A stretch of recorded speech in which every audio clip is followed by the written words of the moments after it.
All right, hello everyone. It's 1 p.m. according to my atomic clock here. This is Eastern Standard Time. We're not in daylight yet, but Not next month, man. No, March, next March. month. Okay. So this is episode 3 of Let's Meet on Twitch. That's that's right. Actually, yeah, let's meet on and we have to update this one. On the comments, it just was. Anyway, I will edit everything. I got I'm so excited.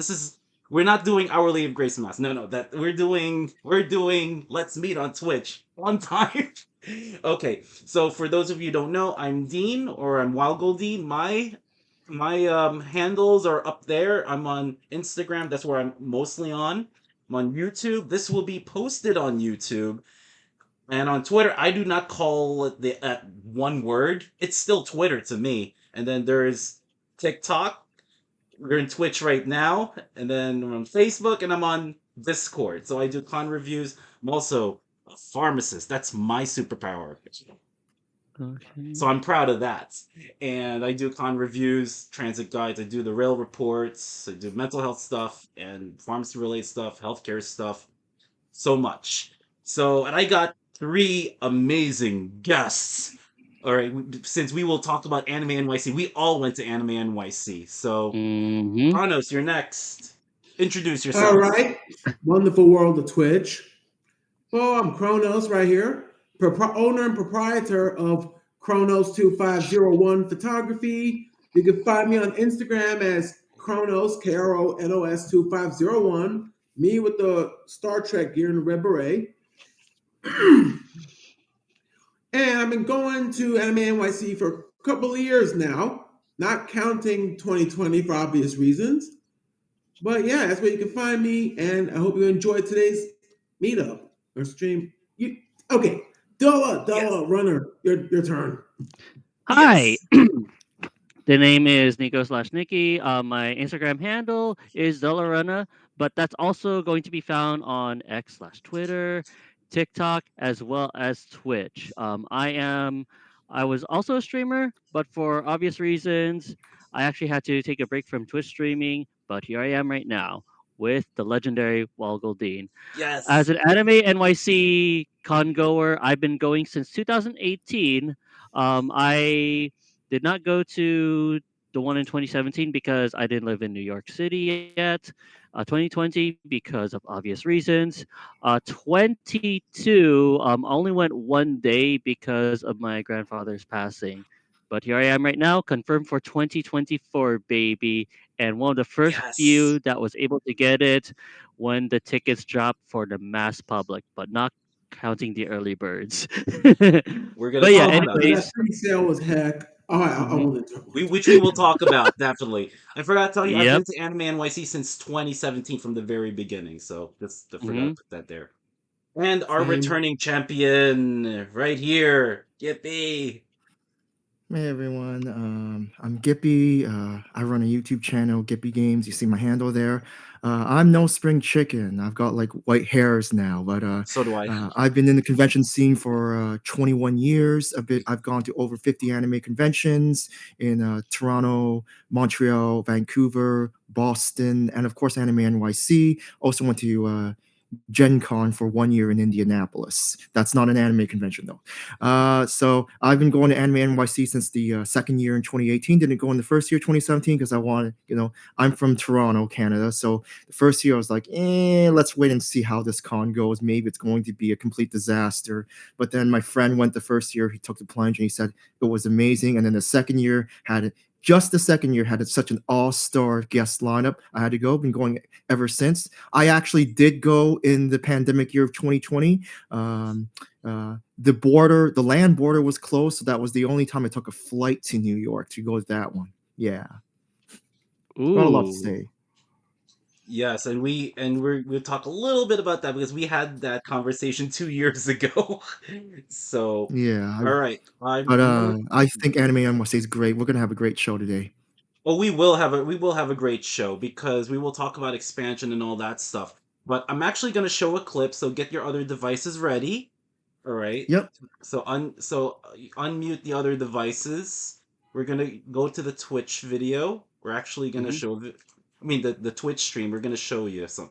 Oh, before we go, all right, Nikki. I did Yeah. the collage. Are you able to see it? This is a test. Yes I am, and these are some of the photos that I would say are relevant to me as a cosplayer. I obviously on my very first year I went as Deku. In my second year, I cosplayed Joseph Joestar, not pictured. I did a Kirishima with Superboy for a My Hero slash DC mashup type of thing, and then Villain Deku later that night. And then pictured here is Tenryu from Kantai Collection. 2020 didn't really do anything other than just do some cosplay stuff because that's pretty much what I've been doing Correct. throughout the entirety of 2020, as shown in like my arc in my older posts on my Instagram profile. But 1 year later, as you could see over here, I did Megumin and Mhm. Tanjiro. Yes. And I think the day before that, I actually did Naruto from Naruto Shippuden, but I didn't get that pictured over here. Um, in 22, it was Chamber from Valorant, and that was the time that I actually was able to get the gun that I have on here That's the finished, gold and one it's in the actually like bottom. on my phone. That's actually like in This one. my wall right now. Yep. Okay, I just want to make sure. Yes, And the one that was pictured by DT Jam. And yes, then the year later, also Chamber, but then with an added touch of Isagi Yoichi from Blue Lock, as well right as here is Blue Lock. Inumaki Toge from Here. Jujutsu Kaisen. That gun, that actually like was owned by my friend C Player 2, who was cosplaying as Mihara from Nikkei. And I think at that year, I was also her cosplay handler alongside her friend Cherry Mandy EXO as well. All right, so everyone's able to see the screens, right? You're able to see Yep. Dollar Runner's cosplays. All right, hmm Yep. so that was a Oh, and test run. also Yes, the photo on the bottom left, yes, the Tanjiro. handle's like right over there. So it is credits to Oh yeah, cosplay DP cosplay photos. D is in David, D is DP in boy photo. photos. Okay, yeah. All Yes. right, all right. Let's Amazing let's get photographer. let's get to the intro video.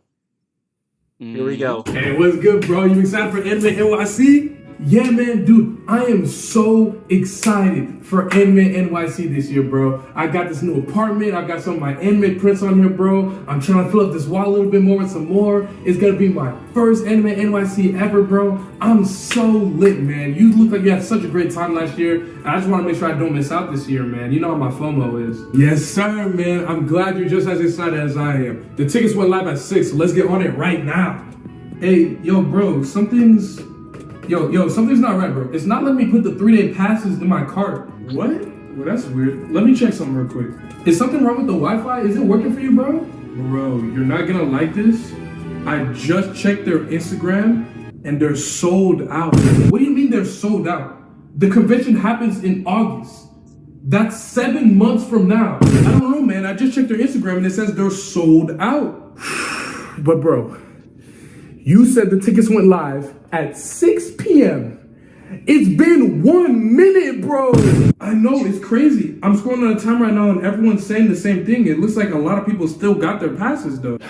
So how the hell are we gonna go now, bro? Well, it looks like we're gonna have to buy a day pass for every single day. Well, how much is that gonna cost us? Crunching the numbers now. $1,472.99. No, bro. Don't incorporate the flights, just the passes. Nah, bro. That was just the passes. Is that for 2 of us? Yeah, bro. That's just for one of us. Alright, bro, go put on your shiesty mask. We're gonna have to jump someone for their pass, bro. Hey, shoot, bro, say less. We doing all black shiesties or navy blue? Hey, what's good, bro? You excited for Okay, sorry, pause AnimeNYC? this. Okay, okay. That's the Okay, I opening. did not even have to see that. No, it was something else. hmm That was by iGreg1204 on YouTube. I just saw this clip this morning, so I had to share it as an opening. 1,274. No, Okay. that's not the cost. What did you think? Well, That why was a don't very I funny go? video. Yeah. Over Okay, exaggerated. the thing that irked me, number one, pre-sale aside, Yes. The fact that they don't tell you how much the tickets are with the sales tax and whatnot until the last minute.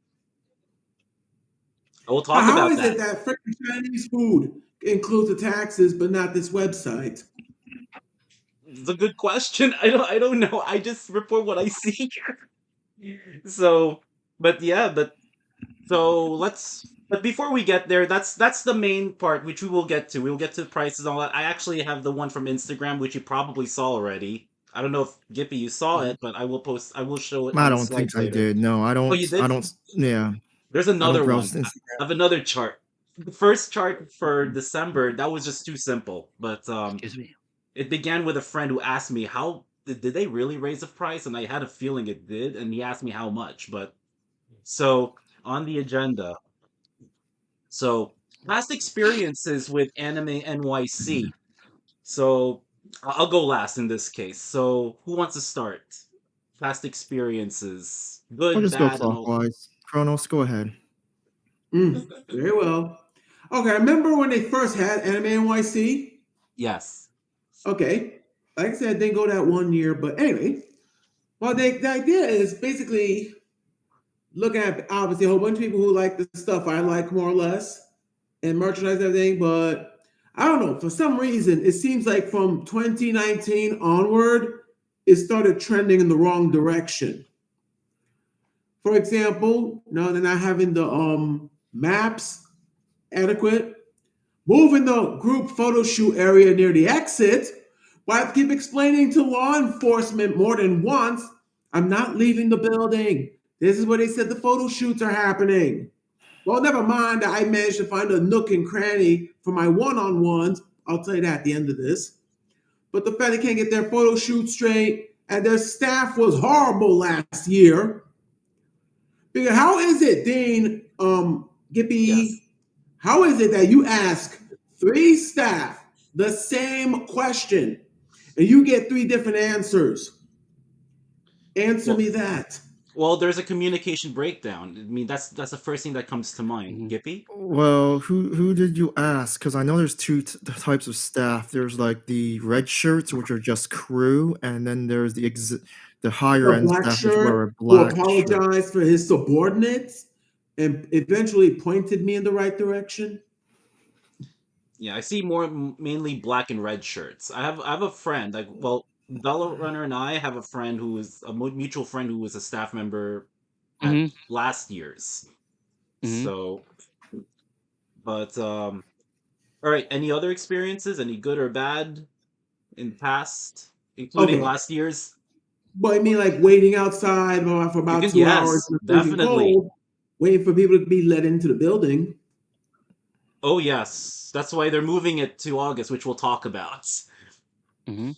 So, But I remember will the say one good thing though. Don't mean to cut you off, Dean. yeah, yeah, no, no, you're fine, One you're fine. good thing is that they got the security checkpoint streamlined last year, so Yes. I don't have to keep on opening my camera gear and like pretty much stripping. So you can like I don't know wand me.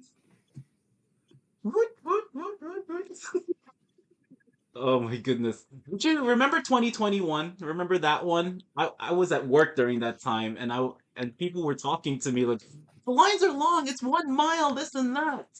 Around the Oh block. my god. Who went in 2020? Well, I went Saturday and Sunday in 2021, but who went on a Friday morning or Friday Yeah, I I afternoon? did. remember that. Yeah, because I I did. flew I did. into New York on that for that one. That was the one where yeah. That's the one where you had to go through all the Actually, no. hurdles. Yeah, 2020 was canceled. correct. 2021 was the one where I flew in because 2020 was the canceled year, Yeah, and then 2021 2021. was the one where they limited the amount of badges to an obscenely low amount Correct. because of COVID. Correct. So yeah, And 2021 was also when uh, it was the second confirmed Omicron variant yeah, was found, and that that person was was from Minnesota.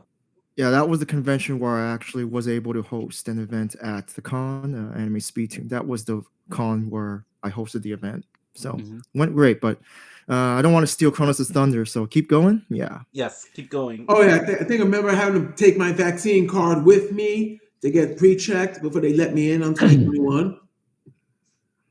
Hmm. Yeah, I'm glad if I get to put that thing away. But I know Dane, don't get on me about like stuff that's coming back right now. I read your blurbs.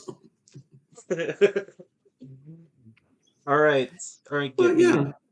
So Yes. how about you, Della? Oh, Dalla, sorry. Me? Let's go this You way. can call. I mean, you can call me Nick or Nikki. I'm still that. I'm still Nick or Nikki, but I'm still I learning kind of. somebody's name. Forgive me.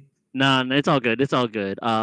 Used to be DJ Nick Keeson, by the way. But anyways, 2018. I would have to say, Anime NYC was the very first year that I attended, and it was very special to me. Why? It was because I actually got back into cosplaying after like 2 or 3 years of being in a drought because back then the reason why I stopped cosplaying was because I actually had to focus on my term paper for college. Afterwards I graduated, but then I still needed to head back to the United States and look for a job. But eventually I was an English major. I was a English tutor for Japanese and Brazilian students at that time, so I actually like didn't do anything cosplay related at that time. And I think I moved back to the United States in 2017, moved to New York in 2018, and I actually like knew about Anime NYC the last minute, and that was like one of the very first few years where Anime NYC was able to have a 3-day badge available anytime. Like it wasn't sold out. I can still be able to get it, and it was still at a fairly low price of like let's Oh, say those 70 were or the 80 bucks. days. Yep. We're gonna But look at the yeah, prices later. hold on. I'm still Yes, not not done now. yet. Yeah. So it was really special to me because I was able to cosplay once again. I cosplayed as Deku for all 3 days, but I only did the gym uniform on Friday. I met some pretty cool cosplayers, and some of them I still follow to this day, and we're still friends as well. And I think it actually like opened up so many opportunities for me wherein like I want to be able to like see these awesome folks again, and also am able to like meet a lot of more people since. And 2019, it was actually like a much better year, I would have to say. um I was still able to get in fairly early. Let me just tell you, only for 2019 and 2021, I got in fairly in very early and did have to like suffer from that line con. But yes, other than that, great year. Even though it was actually like the one year wherein like I also like had to cut off one of the friends I used to hang out with at that time. Or I think the friendship kind of like deteriorated, but that's not very important. What matters to me the most is like literally the experience I've had with Anime NYC. It's still a very solid convention where I'm only there to see some people that I want to go meet and be able to reconnect with others that I was able to have a very good relationship with. And also, they also had a very good cluster of games I could play in their arcades as well. But like the thing about Anime NYC, now I think about it, is that if I want to go to like all these parties, I need to like go to like other places. So it's gonna like require me to either walk or take the train to like certain parts of the city to go to their parties, such as Sonic Boombox, the Sexy Nerds one, the Otakus with Attitude one, etc.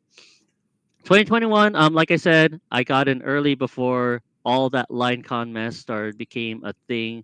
But then like it was actually like at that time where like I'm just like really hesitant on like seeing people that I've met online, and also like trying to like reconnect with others as well. And the energy was actually like much more welcoming, because like I know that these people wanted to go see me, but at the same time like I also want to like meet like a certain friend over there as well.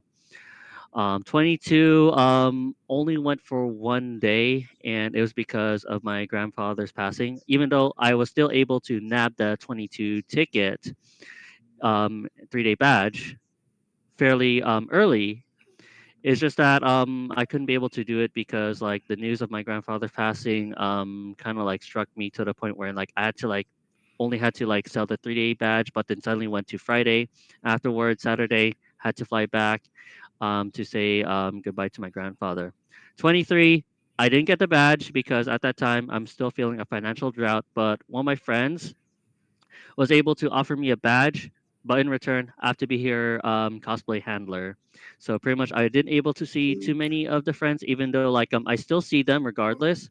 But it's just that like I still have a duty to fulfill, which was actually like being able to like watch over my friend for her photo shoots, being able to like ensure that she goes to her photo shoots on time, and also carry a lot of her shit as well. And 24, things are going to be so much better. Now I know for sure that there's been like a lot of controversy in terms of like why this convention is a mixed bag. It could be good because of the people, it could be bad because of like certain people, and also like how the con is being treated. But then overall, this is coming from my personal experience. There are some bad moments, but then I never let that get to me because I want to enjoy the con for what it is. It's all about the people and the community. All right, Gippy, go ahead. Yeah, When was your so we're first gonna anime talk. NYC, and then Yeah, go from there. yeah. So again, I didn't go to the first Anime NYC because I was gonna do a wait and see approach because going to NYC is very expensive for me because I have to go across the border and all. First one was in 2018. Now, typically, unlike the other two, I do not cosplay. It's not that it's not that I don't like cosplaying. It's just that I don't want to keep a wardrobe full of costumes, and I feel if I don't want to reuse a costume over and over again. It's just what I do. I'm more of an inventor. Uh, I mainly go to Anime NYC for the industry events, and that's because the industry does not come to Canada. Canada is too small of a market for them to care. Anime NYC is along with Anime Expo, the two largest industry conventions in North America. And some of the events and attractions that you get at Anime NYC, you cannot get at any other convention in North America other than flying out to Los Angeles for Anime Expo. Hmm. So 2018 had the Atlantis Matsuri concert, had a bunch of singers like True, Konomi Suzuki. So had an all-star lineup. So I went mainly for that. It was amazing. The concert ticket was separate for that one, and it was actually held outside the Anime NYC grounds. So it was still an amazing concert, and I've been back ever since. Um, Again, I just love going to all of the events at Anime NYC, the industry events and the panels, and of course the special previews. They typically have a bunch of screenings for first and second episodes of a show that hasn't aired in Japan yet. It will air a few months later. Uh, just want to fast forward all the way to last year because last year is probably the most important. Hmm. Well, actually, no. First, I'll go to 2021 because that's a special one where I Yeah. actually, after a number of rejections, they were able to accept Anime Speedtune as a 1 hour, I don't know, 45-minute game show, uh, due to the fact that uh, the industry didn't show up for 2021 due to COVID. So they had some extra space, and so they accepted my game show. Now, typically, Anime Speedtune is basically a variant of Anime Name That Tune. If you've ever been on the gaming site animemusicquiz.com, it's pretty much the same thing where you just try to identify anime based on a small music clip. So I've turned that, I made this game show because I was tired of people doing it at other conventions and not doing a really good job about it. They didn't have a good variety of anime selections, or they all they did was they just loaded up clips on, let's say, Spotify or Fubar or any other music player and just pressed shuffle. And so I made the game a little bit more competitive. And I've been doing it for 10 years now, since 2013 in the convention circuit. And it's gained, a small but loyal following. And there's a bunch of people who just follow me wherever I go, mostly wherever I go. And they're really strong players. They're a lot better at the game than I could ever be. And they're just amazing players. I've made so many new friends. Um, with Anime Speed Tune, as well as other panels that I do at other conventions. And that's basically how I get my friends. A lot of people get their friends through, let's say, a great cosplay, and that's great for them. But I'm a little bit more cerebral. I make my friends based on the panels and the game shows, and everyone has their own ways of making friends, and that's what the great thing about anime conventions. We all have our own style. So yeah, 2021 flew in, did Anime Speed Tune. Now typically, I want 3 hours for the event, 1 hour for a qualifier, 2 hours for a main event plus a grand final. We weren't able to do that because they only gave me 45 minutes, so it was just 2 random games with random pick players. But you can see that on my YouTube channel. Moving on to last year. Last year, I think, now that I've had some time to mull over it, was the greatest convention I've been to in 21 years of going to anime conventions. Now, I have an animecons.com profile. I've been to 53 conventions, and last year was the greatest convention I've ever been to. And that's no hyperbole. I got the VIP pass. I'll tell you why later, because we're going to start complaining about the price, but I will defend the VIP pass vehemently, but that comes at a later time.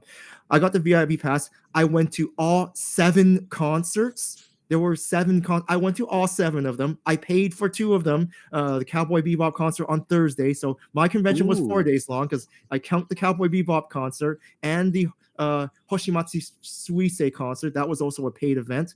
And I just had a great time. I was able to go to a round 1 arcade for the first time in Hicksville. That was on the Thursday, the day before the convention, because we don't have a round 1 in Canada. So I had a great time playing Japanese rhythm games. I just had a great time. I went over to Fordham in New York. I ate really expensive Italian pasta. It was awesome.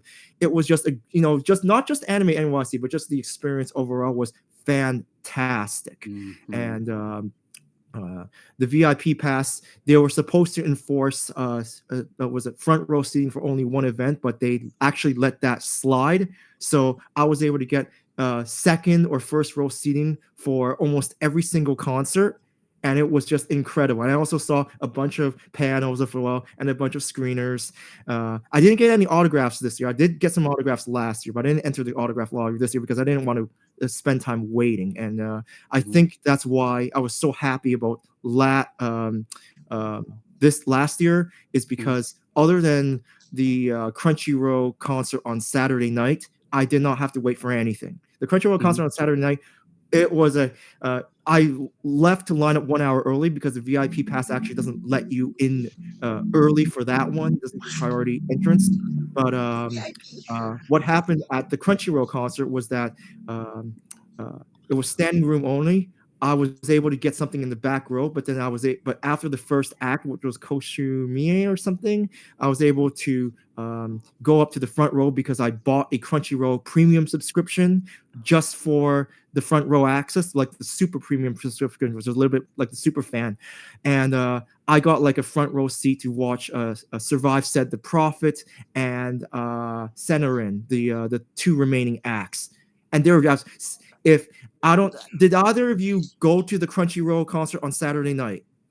I did not. No. No, couldn't make it anyway. Okay, Survive Said the Prophet was absolute fire. They destroyed that stage. It was amazing. Maybe you can find some clips of people recording on YouTube because they allowed recording of the concert. But then again, you had to have seen it live. It was electric. And it was, night? Sorry to cut you off. Was it at night? Yeah, it was Saturday night from like 7 to 10 or something. No, 6 to 10. It was in the time because it was the Crunchyroll concert was 3 acts, and there was like a 30-minute break between each act. But I count that as 3 concerts, and there were 4 more after that. There were 2 concerts on Sunday, and 2 concerts on and there was 2 concerts on Friday, and then 1 concert on of course the Cowboy Bebop concert. Yeah, so it was it was 1 on Thursday, 1 on Friday. 2 on Saturday, 3 on Saturday because the Crunchyroll counts as 3, and then 2 on Sunday. So 7 concerts. But it was absolutely incredible. Like the only downside, we'll cover that later, is that for the 2nd year in a row, they shut down the 7, which was a pain in the ass. Why do they shut down the 7 on Anime NYC weekend? It's like, I know 3 years in a row, because I think they shut it down in 2021 as well. What was the reason for it? That's Every year stupid. they shut down the 7, so you have to walk Oh. from I think was it 6th Penn Avenue Station. Penn Station, yes, MSG. You have to walk from MSG to the con in cold weather. It's ridiculous. Every Yes. single year, but that might come to an end this year because they moved it to August. So I hope they don't Mhm. shut down the 7 this No. time. Please, Better Well, not. it's a please. very Better good not. Yeah, thing on the way yeah, there. just to close it off, you are very fortunate to have Anime NYC because it is the I was planning on going, in the future, maybe considering Anime Expo. I have no plans or interest of going to Anime Expo just because of how awesome Anime NYC is. And when you go to other, like, there are other conventions which are like more like let's say personal, they're more fan based, you get to be more intimate with your friend with other friends and cosplayers, Mhm. and those conventions are just fun and dandy and all. Yep. But last year my total vacation bill was around $1,500 US, and if you want to spend that much to go to convention, it better be worth it. And I will spend that much to see directors and voice actors and staff coming all the way from Japan and talk about their shows and do a lot of things that other conventions cannot even fathom of doing. It has all of the industry support. Aniplex does not go to any other conventions other than Anime Expo and Anime NYC. So it's one of the only places where you get access to Aniplex and other companies Mhm. like that from Japan. So I do go to other conventions. I had a 3 convention blitz in last August where I went to 3 conventions in 4 weeks. I went to there was one in Toronto, one in Montreal, one in Vancouver. Those were all incredible conventions, but they were mostly they're mostly fan conventions with a few Japanese guests. They are not completely industry based like Anime NYC is. Mhm. So once we talk about the price, I will be on this I will be the staunch defender of saying that not only is Anime NYC worth it, I believe it is undercosted for what it provides. But that is just my opinion. I'll be Mhm. glad to debate with all of you on that. So there it Mhm. is. I had a really Okay. great time, and I'll be back Thank you. obviously. Because all three of us live in New York City. Mhm. Mhm. You So are very fortunate to have a con like Anime NYC. Nikki Mhm. and I live in Queens. Well, different parts of Queens, and Kronos is Yep. in the Bronx. And all we have to do is take the subway to get there. Oh yeah, and I think saying that the 7 must be open, that would be a godsend if they actually did that for this year, because I am not going to like I'm transfer from like 50-50 the on R it. train to E train. But yeah. I I think am it's 50. still like Yeah. the express train, it's still in development, like I Yeah. understand that. And But like hopefully I get to sightsee more of NYC in general, yeah. because in Toronto, not only is the transit fare cheaper, but our transit has a 2-hour time window where you can just No. exit the subway and go somewhere and then Oh, go wait. back in the subway as long as it's within 2 hours. In NYC, you can't do it. I have to buy like the Yeah. $34 Only if you obey the subway law, pass. that is. I Yeah, see people so trying to you jump the need. Oh, it's turnstile. 290 But US. Oh, it's another 290 US. I'm like, You have to use an unlimited Metro card, but there are only two unlimiteds. There's one week pass, and then there's yeah, another one that's 30 Mhm. days. That's it. monthly. yeah. Yep. So So I have, yeah. be careful when you use your phones though to tap it, because I had a friend where you can tap on a bus and you can tap on a Oh train yeah, and I do not use my credit card at all. Well, no, I mostly don't really use my credit card in NYC. Like I do it for like when I'm eating, but like I do bring a bunch of smart. cash, but it's just faster. You never It's know, very right? smart, very very smart. Okay, and Mhm. it also helps with management with money Yeah, because and also cons are expensive. yeah, also the vendors halls, like they're not going to take a Canadian credit card. No, it's like come on, We have a it's just comment. fast to give out cash. We have a comment from our friend Ivana, who Mhm. also went to Anime NYC. Oh, I love Anime NYC. I'm really excited they will be in the hot weather. Oh yes. Oh yes. So that people don't actually have to like wait 2 hours in the cold harsh weather, just like what we're experiencing right now. Yes. I'm gonna Mhm. break the rules a Yeah. bit. So instead of freezing your, I don't get banned by Twitch, right? I'm gonna say this: instead of freezing your ass, you're roasting your ass. I'm just, Mhm. I gotta put that in there. I'm sorry. Yep. Gotta. Okay. Yeah, So basically, either way, you're not wearing the Genshin Impact outfit all the way there. Mhm. It depends on what Genshin Impact character you're cosplaying. Yeah, it really depends. But then I think next for this year, like I'm trying to be very careful with like which cosplay. I'm actually like planning my cosplays out carefully because like I think nowadays like I'm actually gonna spoil a cosplay because I'm kind of like into Hololive or VTubers. I kind of want to cosplay Gargura, and I think Yeah. nowadays like because of like how the algorithms have been treating me on Instagram as well as Twitter, I kind of have to cosplay Hatsune Miku as well. And I actually bought the Listen, ticket for Miku Expo before it either got sold out or prices started to increase because like everywhere else, prices have like increased to like let's say $300 to $500 for a seat that's like not very close to where the stage is, or it's completely sold out, just like San Jose, California, because a lot of people in California have huge love for these types of concerts, but Miku is not going to LA, so they actually had to go to San Jose, California, which I used to live in, by the way. all right, Oh yeah, just to so mention, I had such a good time last year. mhm. I actually wrote a con report, so that's on like on Ooh, medium.com Mhm. about what I did that weekend. So I'll probably just reference that if I have to speak on specific things I did there. So Mhm. yeah, it'll be on YouTube, so great you'll time. comment on it Yeah. afterwards. Yep. Yeah. So I love, but that's why I chose all three of you because you're all the best. You've explained it very very well. That's why I'm the last one I because try. Dankeschön. I'm a con. That's why I chose all three of you because you're all the best, and we all went to Anime NYC together. But in my opinion, because I do con reviews, I thought 2018, I think 2017, 2018, I think I gave it 9 out of 10 for con reviews, and I had a Probably. great time. I saw a lot of friends. It was so much. It was so overwhelming. Well, 2019 started. basically, after the Yeah, pandemic, it all went to heck. 2019 started to go like that. And then Hmm. 2021, when I was there, it was only Saturday and Sunday, but they had to. What they should have done is they should have done New York Comic Con version of lining up. They put everyone in the hallway, but in 2021 they didn't do that. What they did was they had people line up, and it was about a mile long from what I heard. I can't confirm it. And there was Hmm. one time where I think there was one set of doors in the near the docking area on the bottom on, and the doors open and they just this snake line over here they just push through, and at least that's what I heard. So Yep, it's not just your imagination, Dean. I was on that line. where I you was got going like trampled. back this way and that way around that lower area, and I don't know. It looked like I don't know. Just to date myself here, it's Yeah. like shooting ladders, Oh boy. trying to So wind and around the building on the block to just to get in. so on the socials, on the con socials, they did not bring up anything about it. Of So Hmm. course. communication is an issue there, but then again it's an issue for a lot of especially big cons.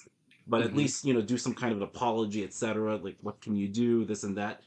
Eventually Hmm. they did. So they changed the lineup a bit. It was much better. I actually shared it on Instagram. So that was 2021. 2022, it was okay. I don't remember much about. Oh yeah, wait. In 2022, there was, and I'm not going to bring up the person's name or Instagram handle. There was a cosplayer, and trigger warning, it sounds disgusting. All right. I think I So, know which one this is. Go ahead. yeah, so this cosplayer spat at another cosplayer's mouth. I believe it was by consent. It doesn't matter what's consent or not. That's disgusting. That's creepy, man.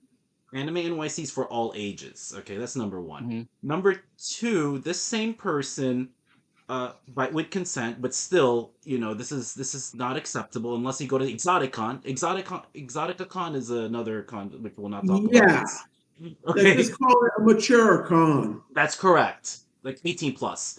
So this person took this cosplayer, got another cosplayer, put some kind of leaf with the chains, and was like as if Chainsaw Man. So you just use the chains and all that, th- like walking a dog on a leash, that kind of thing. And a third Hmm. one, like, and this is all in public, by the way, all in public, all on video. I will not share the video because I will not get banned on Twitch. It's very disgusting. Thank Then goodness I didn't have to witness this shit. the third one was she was licking a person's toenail, or the big toe, on video. And I talked about it on my 2022 review, and I brought up the person's name without putting the at, put without, I just put the just as if it's a word. And she commented and said that I'm spreading misinformation, but there were pictures available, which I chose not to share because it's not professional, Yep. it's disgusting. I don't want to see it. I got girls just posting it myself. And I Well, saw it once. That's enough. yeah. Well, lucky for you, I have a strong stomach. But you want to hear something crazy? Things either not last year or year before, when What they is it? had us in the holding pen until 1300 hours. I That's know 1 Gippy knows what p.m. I'm saying. Like 1 in the afternoon, Yes. I'm sitting in the holding pen for 4 hours, right? Because the vendors weren't ready, right? Mm-hmm. And then they made the announcement about Genshin Impact booth. And remember, 1300, they opened the gate. Like I was literally caught up in a tidal wave of human beings pushing me That was a year towards of the Genshin Genshin Impact Impact. booth. It was. I just And then, remembered. check this out. The joke's on them. Why? Why? Because none of the Genshin merchandise got out of customs in time. Oh yeah, that's People right. don't stampede me to death for nothing. And then trying to get everybody's email and whatnot. Oh, we'll send it to you later. And people wanted me to get them. So I tell them, I'm not doing this. I even record it on my phone. Heck no, I'm not doing this. Goodbye. Whoa. So, and also, to bring up last year, I agree with Gippy, actually. 2023, they stepped it up. Even though they didn't take up the entire Javits, which they will do for Hmm. 2024, but it was one of the best times I had. It's not perfect. There were some things that needs to be carved out, but where I got a lot of autographs. I gave I gave 3 autographs to 3 friends as gifts. All right, and I got my own autographs as well. And this one here, that's Maki. This is Maki. This is my. I got it this on the same day because they were very close to each other. So I spent. I'm gonna estimate and say 500, 600 for all 3 days, and I did a lot of TikToks too. So Hmm. it was a great time. There's a lot of improvement though that still need to be done. And which I will segue to this. Okay, focus. Let's focus on the screens. I'm gonna get on the PowerPoint again. Here we go. This is the one that pisses me off. See this? See this? The Q. Hmm. This one pisses me off. We're gonna start talking about it. Yes. What's so funny? Oh no, I'm laughing too. Okay, you can begin. All right. So if you remember the first 3 years, so 2017, 2018, 2019, was something called a Q. It's no Q. Mm-mm. I don't remember seeing a queue. I think 2021 they didn't have a queue either. But 2022 and 2023 they started having this thing, which doesn't make sense because it's just like, as one friend calls it, New York Comic Con Junior. That's what Anime NYC is because they start copying what a lot of New York Comic Con's doing, such as doing this queue and having these tickets and then having them all gone in just who knows how long. All right, so for 3 days in this case, which we'll talk about. I'll talk about the badges. But why? Why this? Anime Expo, Gippy brought up about. When I went to Anime Expo, there was no queue. Can I confirm with you, Gippy? When you ordered tickets for Anime Expo, there was no queue. I didn't go And to Anime Expo. I said I was considering oh, going, sorry, but I sorry. never went. I Yeah. misunderstood. Sorry. I went to Anime Expo in 2018. I ordered tickets in 2019, but I couldn't make it. There was no queue. Oh, Nikki, I want to ask Yeah, you that one. Was there a queue to order I Anime Expo tickets? if I recall, I only went to Anime Expo in 2022. I don't recall seeing a virtual queue like this Nope. for Anime Expo. But then I actually had to like get my tickets almost as soon as possible. So I actually was able to nab the 4-day badge, the whole entire weekend badge, which was from Friday up until Monday. But then I don't recall going through this type of thing when Anime Expo tickets dropped. And I sure as hell didn't go through anything else like this other than the ones that were in New York City. This and New So York Comic Con, as you said. yes, it took me 1 hour, 1 hour to get into tickets, and oh Lord, my goodness. But anyway, we're not going to start with this one. This one is for January. We're going to start what happened in December. In December 5th, 6th, and 7th, they said, oh, we're going to have a 3-day pre sale. All right. That Hmm. one went. So I'm it's- I called, you know what I called it? Still sound. I call it the Hunger Games round one. Oh my goodness. Yeah, That okay. was Like me that was looking at my the worst computer, night see I've what ever had. yeah. Look at this little thing looking around. That one. Oh, all 3 days are gone. All the Saturdays are gone. Oh, we only got a few Sundays left. Yeah, that was the Hunger Games Yeah. on crack, dude. Oh Yeah, you know yes. why they did that. The justification for doing that, it's because a number of people complained that they just had, anime 2023 just ended, and some Yeah, people needed to save up money for next year's con. So they were supposed to actually do the main sale a week after Anime NYC, I mean, a week after the 2023 con ended, Mhm. but then due to pushback, they decided to split it into a reserve only a small portion for the week after, and then have the main sale, just a few days ago. And I completely understand with Mhm. how my credit card bill is set up. Um, was it? I had to pay. I just recently paid off a $4,000 credit card bill, and that included this year's tickets and everything I spent in New York in November. So that's why my credit card bill was so huge. I know, I'm fortunate enough to have the means to do that, but a lot of people they do not. So uh, I understand. So I think ultimately I actually like the idea of having two sales simply because there were two chances. You had two, instead of having one chance, you had two chances. I was fortunate enough to secure my VIP pass for next year during the pre-sale for me and my friend. So and my lucky. 3 day and the 3 day for my a third friend from Toronto. So I didn't need to go to the I going to the main sale for me wasn't necessary. Like I was just fortunate enough to do that. But I heard a lot of complaints where people, they were in the queue room because as long as you're in the queue room, you were set in a randomized order. Like from they opened up the queue room 1 hour early, so from 5 to 6 p.m.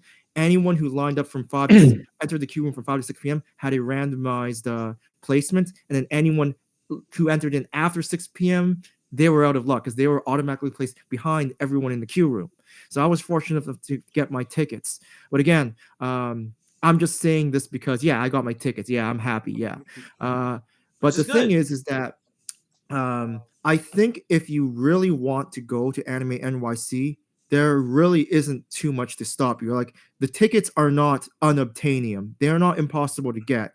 Mhm. When I see the 3 day price of Anime NYC, I just consider that the early bird special because Mhm. I would gladly pay the price of 3 1 day passes, which thankfully are now cheaper this year because last year it was almost Wait, $300 for 3 1 day passes. Now I believe it's just short of 210 plus tax. Yeah, They it's like actually lowered the prices this $75 year. roughly Yeah, because they lowered the taxes. prices this year, but I would pay that much. Now, if in the event that I wanted the VIP pass, ANYC Plus, and they were sold out, you could just go to Light.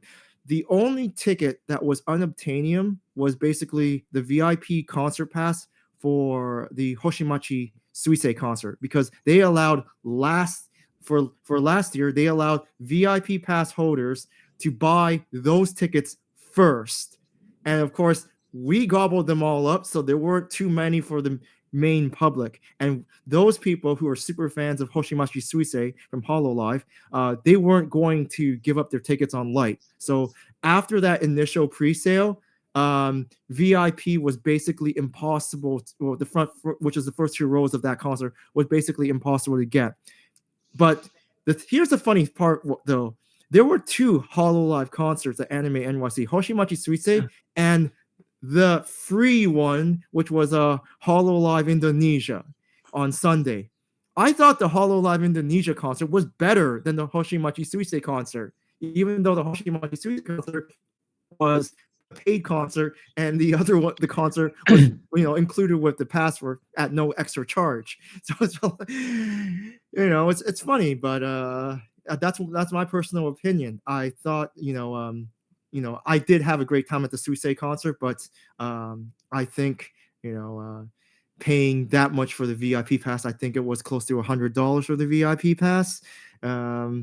Only if you were a super fan. I wasn't really a super fan of Suisei, so it wasn't. I did rank all 7 concerts I went to, and I rated the Suisei concert like 6th out of 7th. So the only thing that I felt was like worse than the Suisei concert was Koshunie, and that's because I was sitting way at the back row, standing room only for that act at the Crunchyroll concert night. So yeah. I think if you really want to go to Anime NYC, you do have the opportunity. But the thing is that Anime NYC does attract a lot of people who, feel that they want to compare Anime NYC to, let's say, more localized conventions, such as Anime NJ, or let's say like a Katsucon, or something smaller, or Anime Boston, where they don't have the industry support. And of course those conventions are a lot cheaper.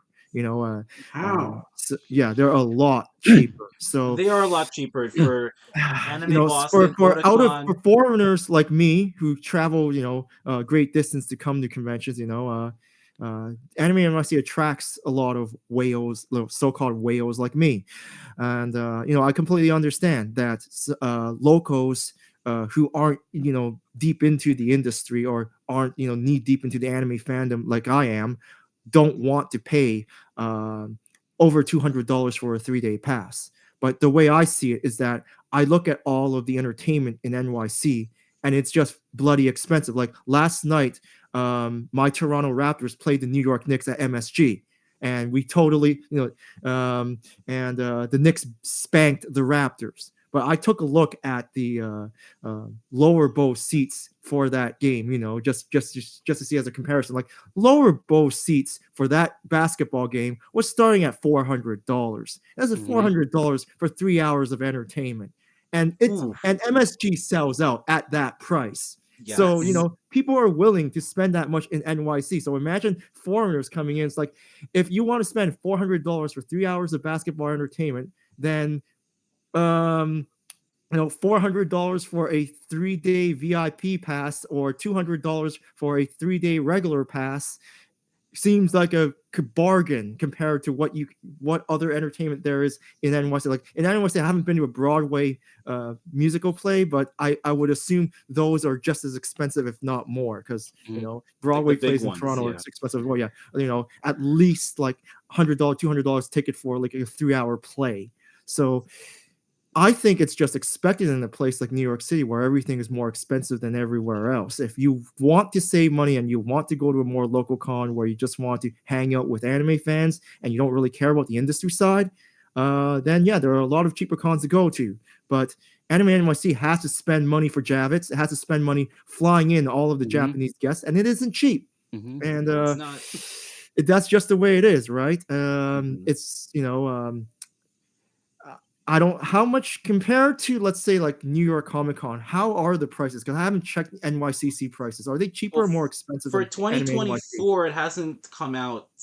It hasn't come out yet. Based on last year, it's a lot.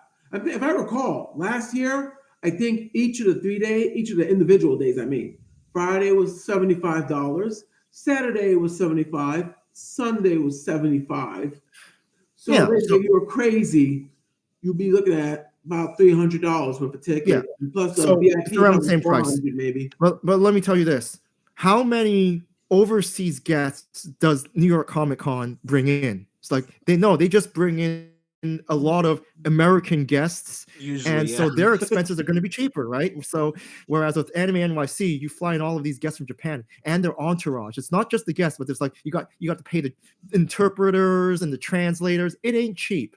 So Mhm. they have to pass that cost somehow to the fans, and they did that with the VIP passes. The VIP passes, even at $400, they Mhm. sold out faster than the 3-day passes. So there are, several hundred whales which will subsidize the rest of you guys. Mhm. I think that tier pricing is fair because what would you rather prefer? Would you rather everyone pay $300, or would you rather some people who really want the VIP pass to pay more, and then everyone else pays less? So I just think of It it as makes a sense. subsidy. Like, I'm fine with paying more for the VIP pass. I know other people, they don't, and it Mhm. makes the 3-day pass cheaper. But even then, people will still complain about the 3-day pass price.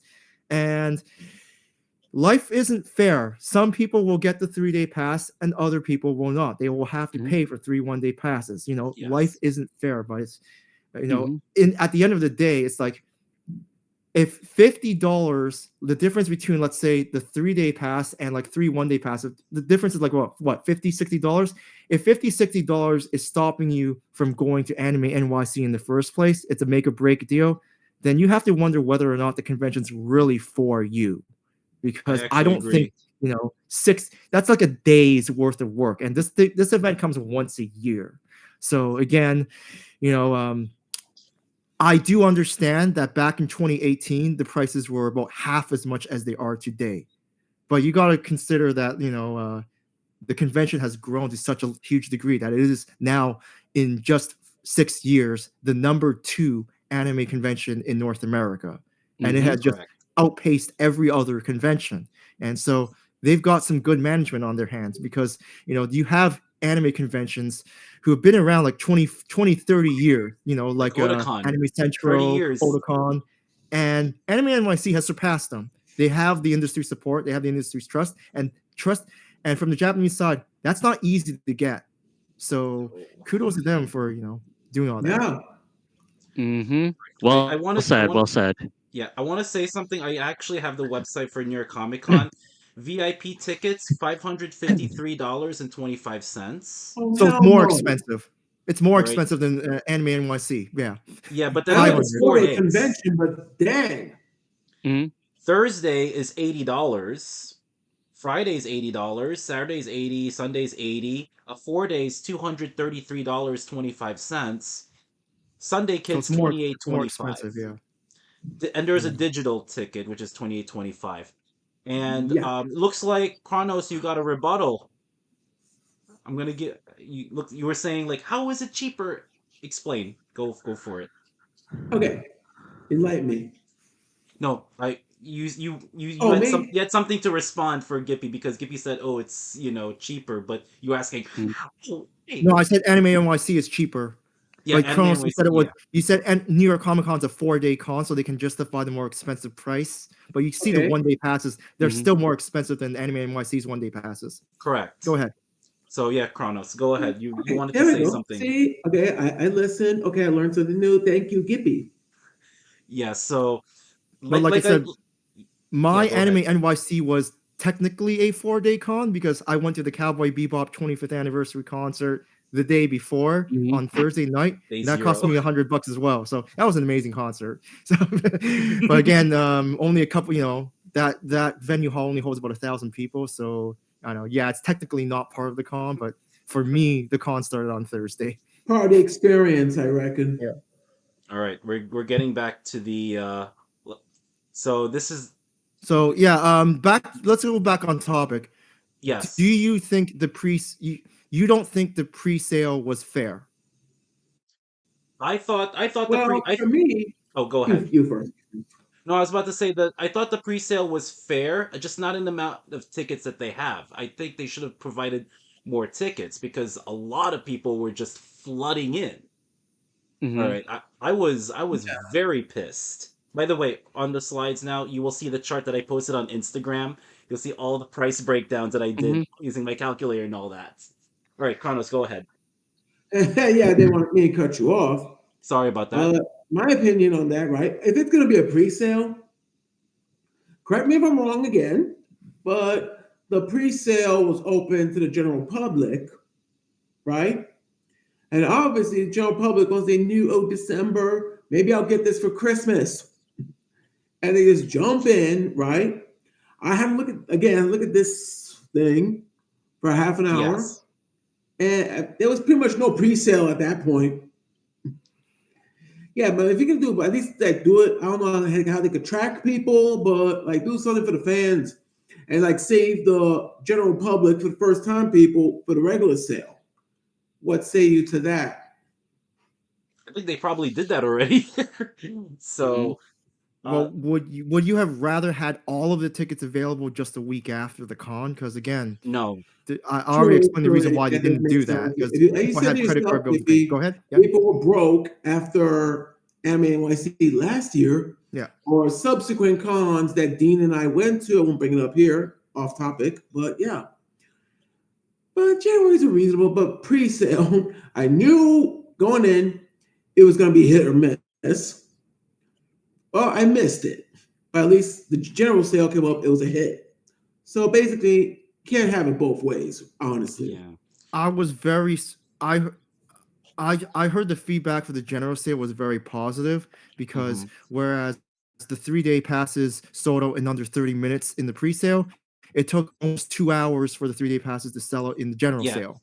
Hmm. So From from my timing, it the was only 90 complaint, minutes. yeah, Mhm. the only complaint that people had was that some people wanted the VIP passes and they were in the queue room and they were very unfortunate because of the RNG.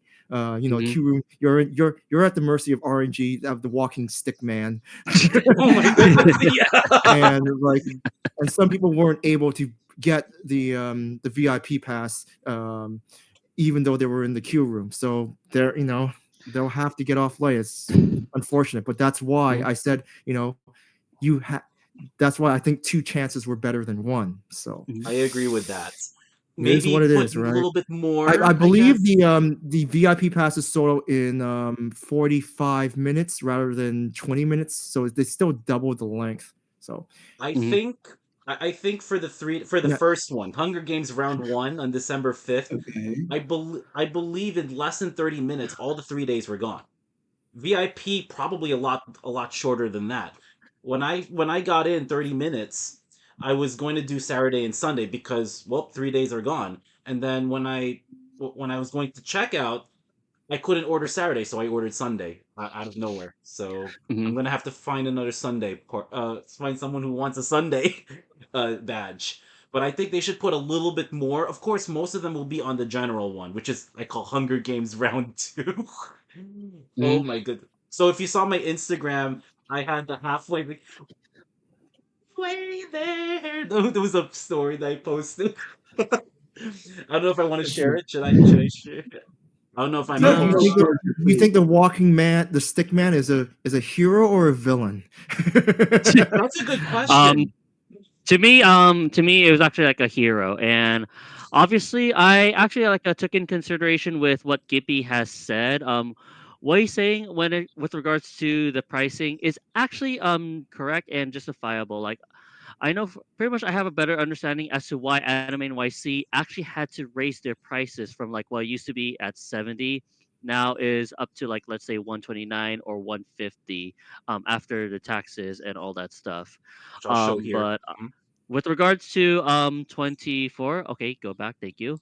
Going back to that chart that I'm seeing over here, and I'm actually like looking at that TV over there, by the way. So looking at December 5th, I know for sure that this was your only chance to get your 3-day badges at around like 129 ish, but then you eventually still pay around 150 or Yeah, 145.45. 145.45. Yeah. Um, so I know for sure that I tried to get that on December 5th, but then I was unfortunate. But on January 17th, when the prices dropped for the general sale, I was actually coming home from my job. But then I actually like had to go to a pizza parlor because like eventually the walking man was actually generous of me to like go a little bit faster. And then by the time I was able to grab my tickets, I know that my pizza was ready, but then like I actually had to like focus on getting the tickets first before getting my pizza. So I So was think VIP there? No. Was VIP available when you were in? No, no. I think it was actually like very low, but then I think for the 3 day badges, like it was literally like I'm still there. But then Yeah. like I went on I think I went home around like 7 o'clock. But then like when I checked my phone after getting off at the train station, which is close to where I live, 3 day badges were like very low. VIP passes were gone. So how Yeah. long? I waited for 57 minutes. How long did you wait, Nikki? So I actually like went to the site at around 5:15 because I didn't have a class Me at that too. time. 6 o'clock. That's when I like started like going in and Oh, refresh. that's too Like late. You have to be in the queue room before 6, or you Yeah, get that's yeah, what pushed I to the did. back of the line. I was there at Yeah. 5:15. Yeah, but I was. Well, then okay, my but, thing, I but clicked on 6 on the dot. I had to refresh this stupid web page, hold and on. it was like 6 o'clock and 30 seconds when I got in. Okay, Simple. okay, okay. Now going back from my experience, I only waited 30 minutes, which is why like after my class, I actually had to like exit the building and go to a pizza parlor because apparently the man was walking a little bit faster. So actually, I had to like rush over there and secure my tickets before I actually like went to the sales site. So This that's little how fast man it was here. for me. It went so fast like that. So you waited 30 minutes, Nikki. I waited 57 minutes. Oh, after 6. Chronos, how long did you wait? Yeah. Hmm. About, I'm trying to think, in between Hunger Games round one and Hunger Games round two, I think I spent between half hour, 45 minutes on that. Look at that little stick figure running around. You're better than me. Gippy, how long did you wait? I was one of the lucky ones. 15 minutes on the pre-sale. That's it. What about? Oh Got yeah, my that's got my right. You didn't passes. go for the general. The So general. wow. No, I went for the general. I went for the general just for fun. I just didn't buy any tickets, Okay. and that was about a 40-minute wait. And they still had 3 days, and all the passes were still available. Mhm. So, but I did hear from a friend of mine that they were down. When I came in at about the 40-minute mark, they only had about 50 VIP passes remaining, and Oof, so they were sold out within the hour. So way less than now, that. now I guess this is a good time to tell you what VIP actually gets you. Hmm. You basically get to go into the vendor entrance. You don't have to go into the regular entrance, so you don't have to wait out in the code. Um, you get a complimentary coat check, which is like, I guess that's like a $30 value. It's like $10 each day if you Mhm. do it on the regular. Yeah. Uh, but coat check, it's in and out, so you can like add more or less for no extra charge. Mhm.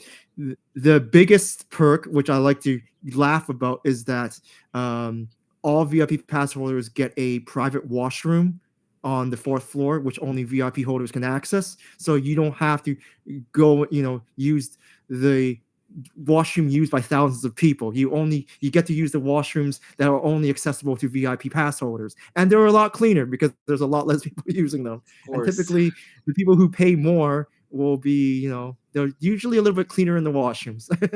Mhm. And also, you got front row seating for all of the main events. So the VIP is not for everyone. I would not recommend it if you're not into any of the concerts at all, or if you're not going to go, if you're only into one or two concerts, I don't think the VIP is worth it. Mhm. But if you are like a huge main eventer, eventer like I am, VIP is completely worth it. And also because in the end, time is money. Now, last year, the VIP pass did not give you priority access to regular panels, which I think Correct. was lame It because that is. meant I had to actually still sit um, in line for the panels. Whereas with, let's say, ADA, people with accessibility wristbands, they could show up 5 minutes before the panel and then go in right away without needing to wait. Now, I think for this year, they've actually changed it, and that VIP can actually, for this year, VIP can line up with the ADA line. So Hmm. maybe that will resolve it. Now, I'm not, don't quote me on that because it's still in the works. But that is what a lot of people are assuming now, that they changed the rules in the FAQ, but they might just change it at a whim either way. Now, I don't mind, but the problem is that you spend all this money to come here, to come to Anime NYC and buy VIP pass. You shouldn't be spending half the con waiting. That's also why I didn't get any autographs, because I know some people who are very uh, they're huge fans of some of the Japanese guests. They wait like several hours in line for autographs. Yeah, that's not me. But like I did write here in my con report that, let's say for the Iris concert on Sunday afternoon, what was it? Some of those some of those people who were in row 3, which is the front row for non-VIP pass holders, they had waited in line since 7 a.m. to secure their seats, whereas I only had to wait 30 minutes in the VIP line. And that's a lot of time saved. So again, if you are a huge fan of the concerts and you really want that front row seat, that front row experience, and not have to wait the entire day, like waste half of your convention day just sitting in line, then get the VIP pass. But if that's not what you do at a convention, to go to concerts, to front row, you don't want front row seating for a concert, then I would say VIP is not worth it. So like again, I think that's really the main perk about it, and it doesn't apply to most people because again, it's a very niche thing. The concerts in Anime NYC, it's like it's not a must see thing. There's also the panel reservation, but none of the panels were at the capacity like in 2022. Like in 2022, the one panel that I could not get into and that everyone wanted, and that was probably that was just the mad lottery, was again the Hajime Isayama panel, the mangaka of Attack on Titan. Some people were.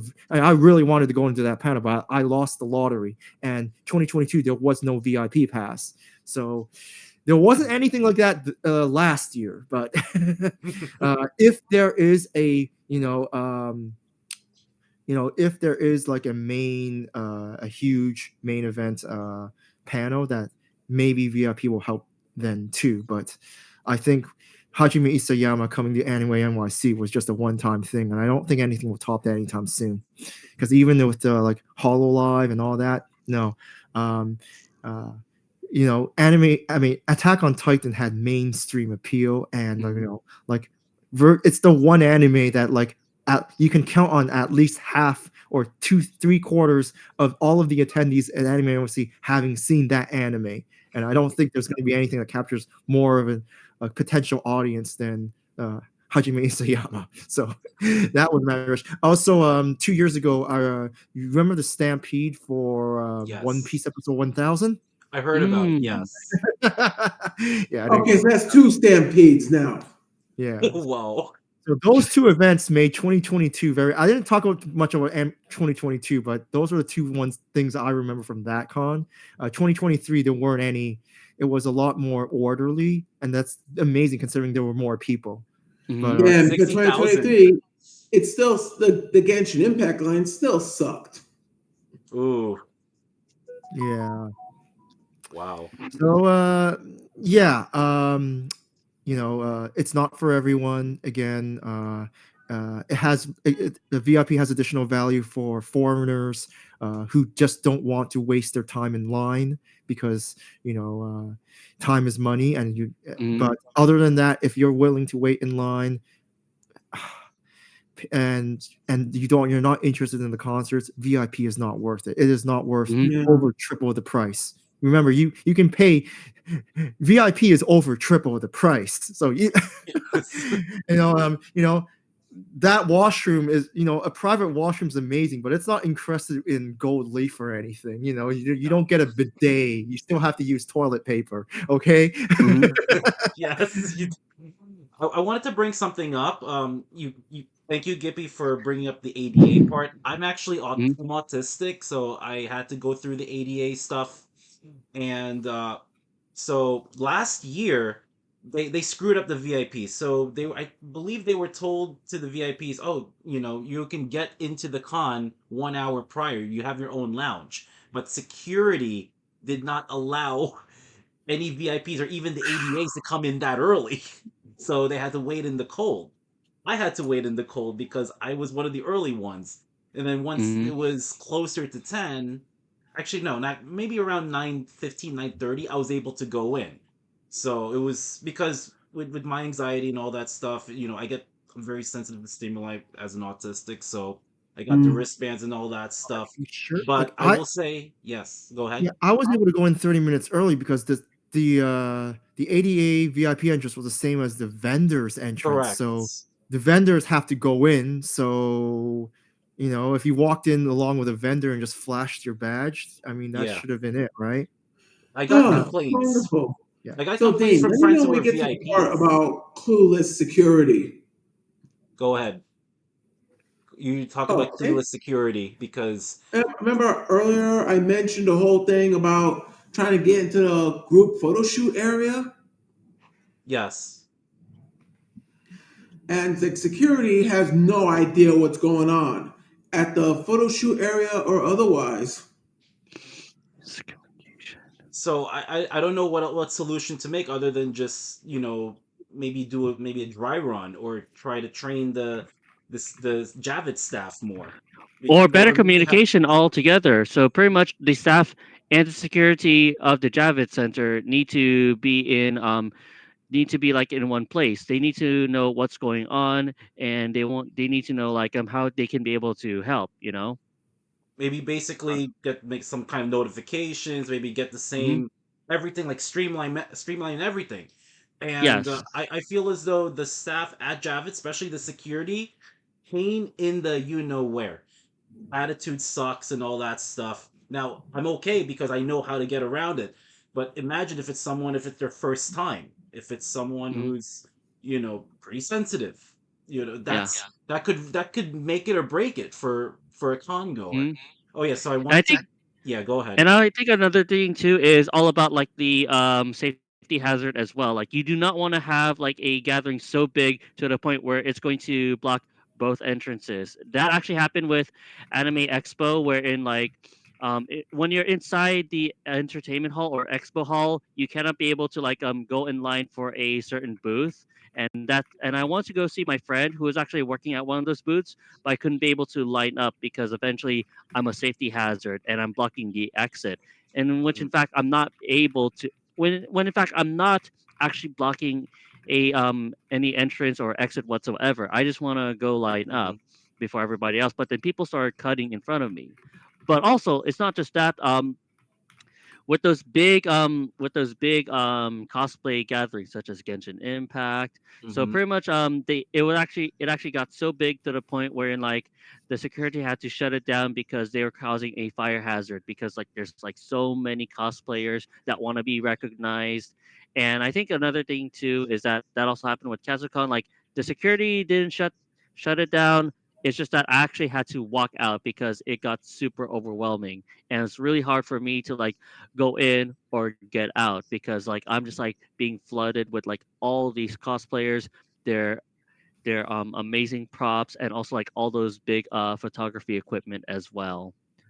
So I Which just is wanted why I to didn't leave most of go my ahead. photo gear at home. Hmm. Yeah, you'll be bumping into other people with your photo gear. Oh boy.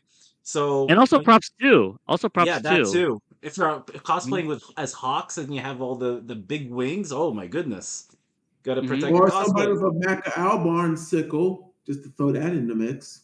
Hmm. S- So on the slides, just for those who just joined, we're talking about Anime NYC, mainly Yep. the past and also what to look forward for 2024, because the main crux of it was the queue and the prices and the badges.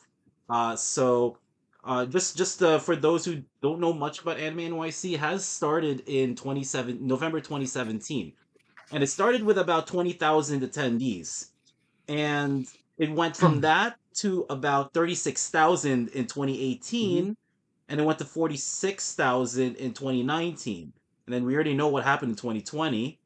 But Hmm. in 2021 went to 53,000, It went to 55,000 in 2022, and it went to 60,000 for last year. And they've Yeah. been all held in mid-November until for this year will be held in August. And before this year, it was held just in the main part of Javits. The expansion of Javits, which I call the Annex, started. It actually opened in 2021, and New York Comic Con 2021 was one of the first to hold that. All right, and we already talked about COVID, the second Omicron variant, uh, in 2021. And as I also talked about, starting in 2024, they'll take over the entire Javits, which is why right now, as of 2:20 p.m., there are still Friday, Saturday, and Sunday tickets. All right, for either mailing or picking up at maybe Midtown Comics in Manhattan, or Mhm. Kinokuniya in Bryant Park, or Kinokuniya in Edgewater, or I believe there's one other comics. I actually have it on Instagram, but it's in Flushing. So if you want to pick it up, and for those who just want a refresher on the prices, here it is. To be honest with you, mailing is the best thing. All right. Mhm. For 3 days and single days, there's not much you're gonna save if you want to pick it up. So it's really based on convenience. Yeah, I But think he's isn't was it Anime Castle by any chance? believe They it go was to the Anime actual Castle. ticket. You mean Castle Point, No, or not is it a different Anime event? Castle, the store where you can pick up. So Oh, okay, okay, okay. so actually, I have it here with me, right in front of me. Mhm.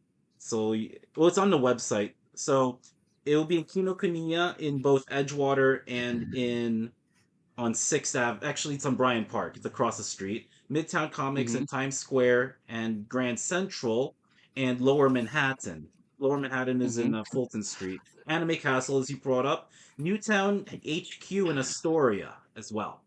So, Mhm. Gippy, they're all in New York City except one. One is in across the river in Hudson, Yeah. in New Jersey. So most likely, you probably have yours mailed. Mhm. All right. No, no.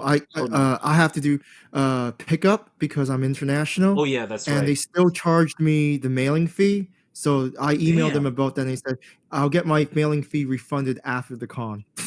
So they're gonna hold that $5 There's always something new to learn every day with Anime NYC, or even New because York there's Comic no Yeah. Con. option. Yeah, you have Mhm. to get the mailed option. There's nothing to deselect for um, international fans. So they said, you know what?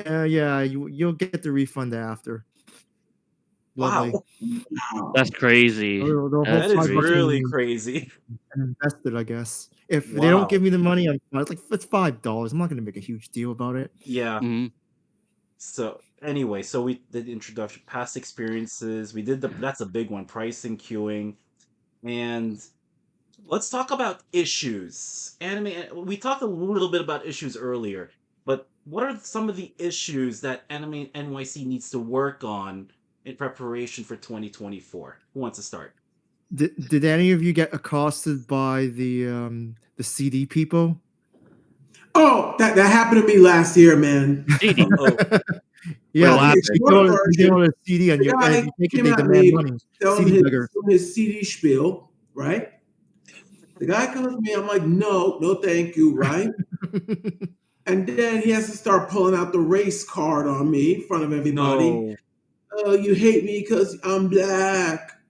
So, What? so yeah, he said that out in public, the CD guy in front of the Javits Center. I almost tripped on my way away from him. He thought I was looking at him like I'm accusing him. He's trying to like start something. I'm like, I got to put distance between me and him pronto. Yes, go ahead, Nikki. Oh, okay. Those people where like you see them a lot in Times Square saying, "Oh, check out my mixtape. It's for free." But then like later on they're going to say, "Yo, where's my money, bro?" I try to avoid those people. So like if I want to go to Times Square, actually I like have to be on the sides, or I actually have to like mind my own business. But for the most part, I'm minding my own business. I'm just rushing through because I'm late for work. I need to get home and all that stuff. I don't Yeah. have time to listen to your crappy CDs or your mixtapes because I know for sure is absolute trash Well, and you're garbage too. does the con and the venue have kind of, responsibility in terms of security? I think they should, because I'm gonna hear arguments Yeah. saying, "Oh, it's with we can't control what's outside the venue." How Yeah, about yeah. maybe across the street? That's still Mhm. part of it. You gotta the people coming to you, even though they're across the street, even though they're not technically part of the property or the venue, they're still people you have to be responsible for. Seriously. Mhm. Yeah. So yeah, especially at night, you got to be careful at night. A lot of the cities in the U.S. a little different now, especially since COVID. Mhm. Right? Mhm. Try going to Philly. No offense with Philly because I'm going to Philly this year, but I have a friend who said Philly is like, and I quote, like Afghanistan. And I was like, what do you mean? It's Wow. like Afghanistan, you say? yeah, Jesus one of the Christ. con chairs who runs a con originally from Philadelphia and he's doing it in Atlantic City said, I don't feel comfortable going back to Philadelphia, even though it's my own. It's where I live and that's where the con was born. I don't feel comfortable because it's like Afghanistan. So he's gonna go to I think one of the suburbs, but that's beside the point. Mhm. So I'm wondering what other issues that Anime NYC and maybe Javits need to be aware of, need to address as we get Wi-Fi. to 24. Wi-Fi, Wi-Fi. yeah, So I can Wi-Fi. look Mhm. at the map. I got the app right here. Yes, Yeah, hold on a second. Just for the heck of it. New York Comic Con Yeah, too. They need to work on Uh, Wi-Fi. They're gonna buy I just Wi-Fi for next year. I mean, it's not yeah just with the Wi-Fi, but it's all about. It's pretty much like with the all-around cell service because even if you are not on the Javits Wi-Fi, you're still gonna get really bad service. Oh So you yes, cannot be even able only to like one San respond place to your I friends' can tell, messages or Nikki, anything like that. only one other place on the planet has that kind of horrible Wi-Fi. yeah Coney. I don't rely on it. I just bought a US provider pay as you go SIM card temporary just for the weekend. Mm. Very costly though. It's like $30 just to get internet access for the weekend. Great. But Yeah, $30 I'm not using I Wi-Fi. can't even live Yeah, it's like a stream. mobile. Yeah, 30 $30, and then Now that I get think about you get a it, New York phone number. You get your own phone number because my Canadian cell phone provider doesn't work in New York City because I use like a budget provider which doesn't have U.S. access, so I have to buy a Mm. SIM card every year. Um, yeah, so I want to be able to empathize with that.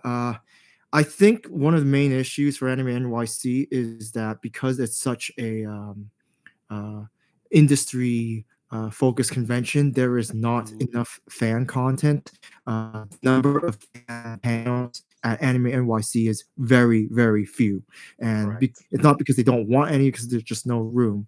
It would not surprise me if their rejection rate, acceptance rate is under 10% Mhm. for fan panels. Like I'm right now like 1 for 4, I think. 1 for 3, 1 for 4. So they accepted me in 2021 because there were no industry events, but the industry gets priority over any fan events. Mhm. And then hopefully this year they have more fan events. But I believe a lot of people do complain that even though the schedule is industry focused and there's a lot of good content, it's not for everyone, and people want the more fun or fan content that you see at other conventions that aren't as industry focused. People want to see late night programming. They want to see some of that more raunchy 18 plus programming that are at other anime conventions, Mhm.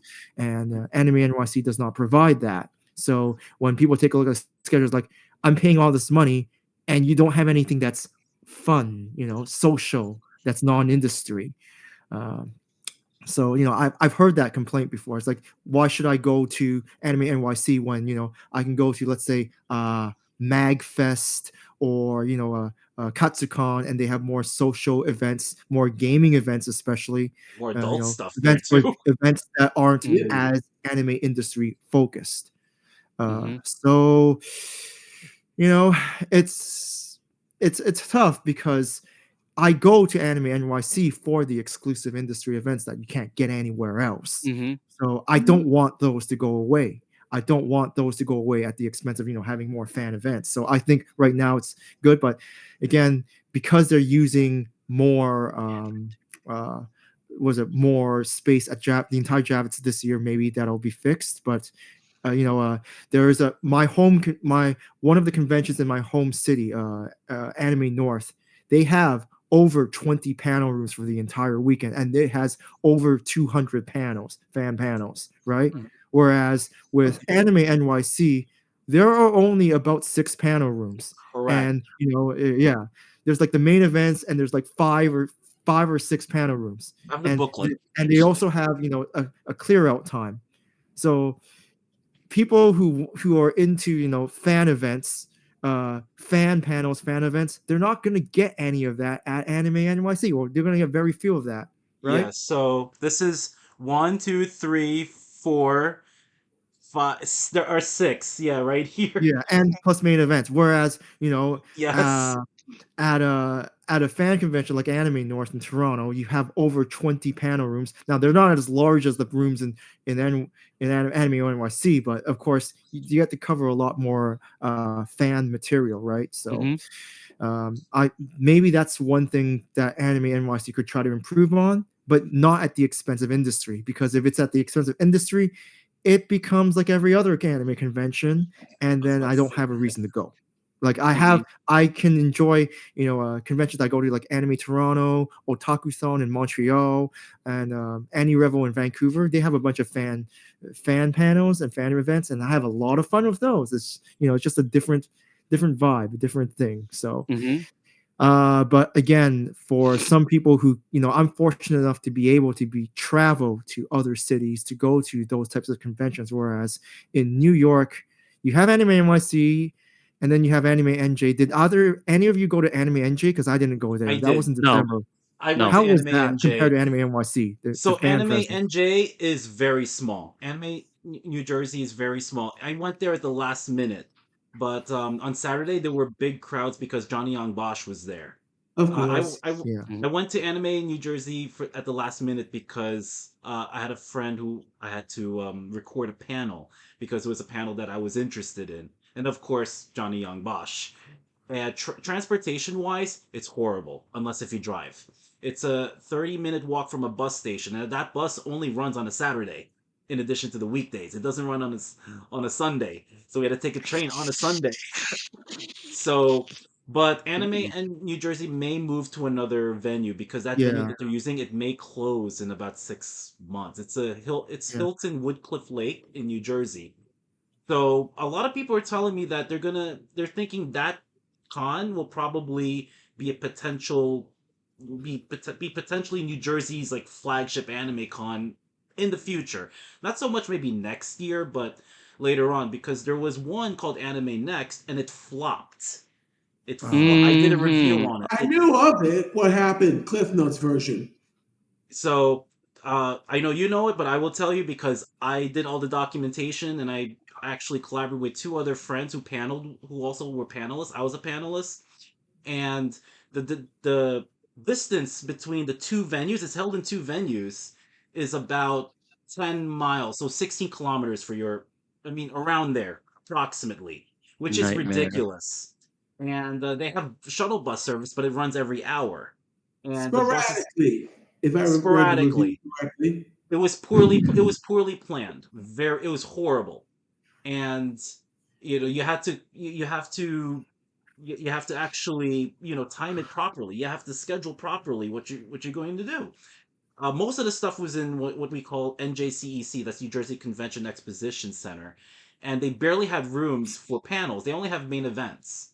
And I thought they were going to use it for panels Really? because there were rooms for panels when I went there for a Yeah, real estate that's a expo. little strange because I would assume, because the acceptance rate for Anime NYC is so low, I would assume all of the panelists who didn't get accepted to Anime NYC, they would reapply for Anime NJ. Guess that didn't happen. Probably did. Mhm. That is possible. I had one staff member actually requested me to submit a panel, but at the time I wasn't sure. So another part is I think what a lot of us New Yorkers forget. I don't know about you two, Kronos and Mhm. Nikki, but Mhm. there is a what we forget is that for most people, they didn't have to go leave the five boroughs or even, leave New Jersey or, Connecticut. They could just Mhm. Right, stay right.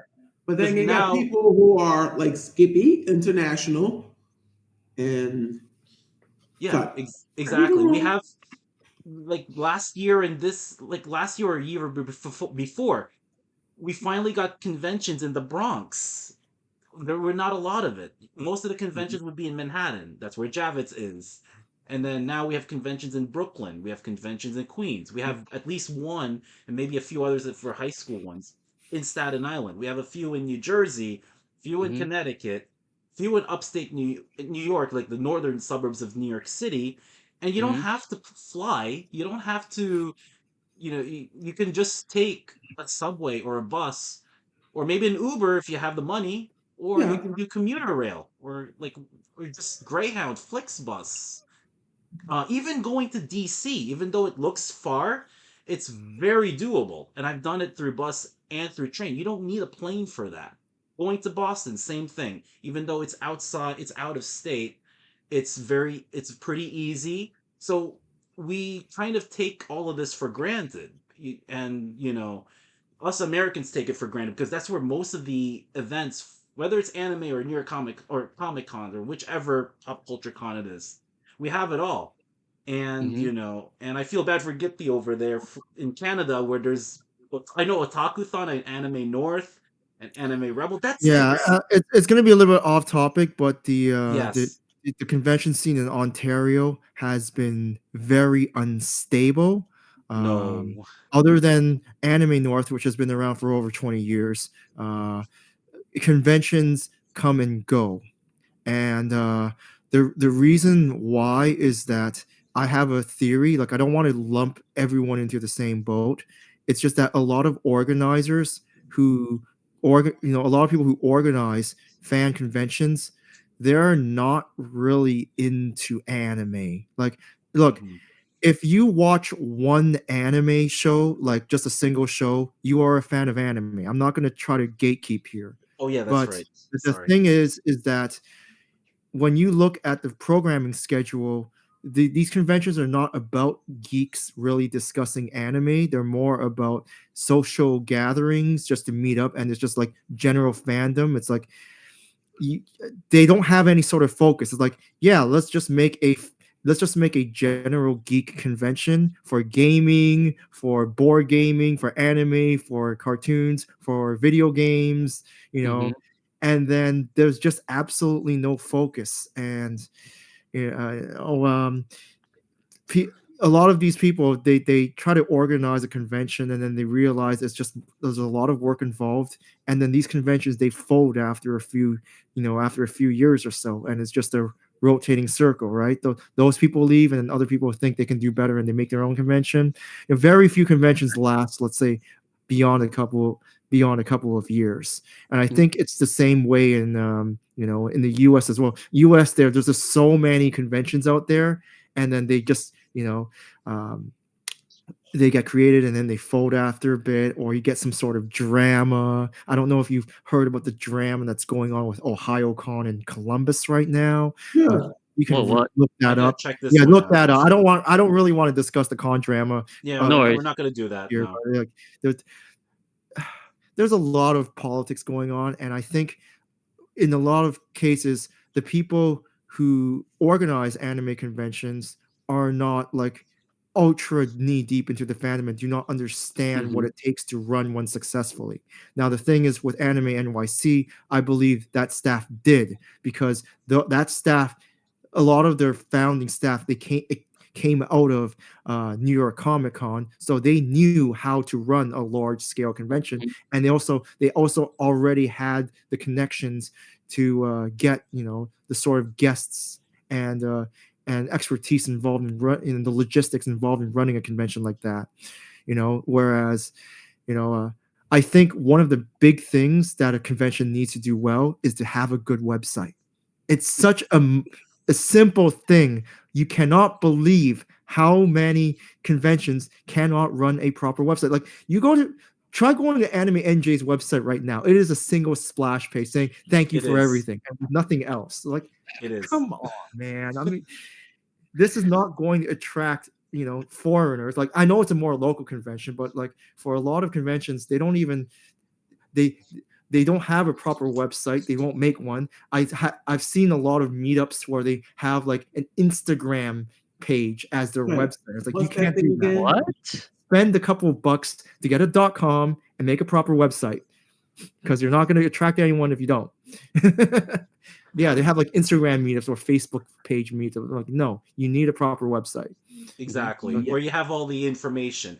I want to bring up Anime Next. I don't want to go too off topic. I'll make this quick. Now, Anime Okay. NYC website, very good. All right, we Mhm. agree on that.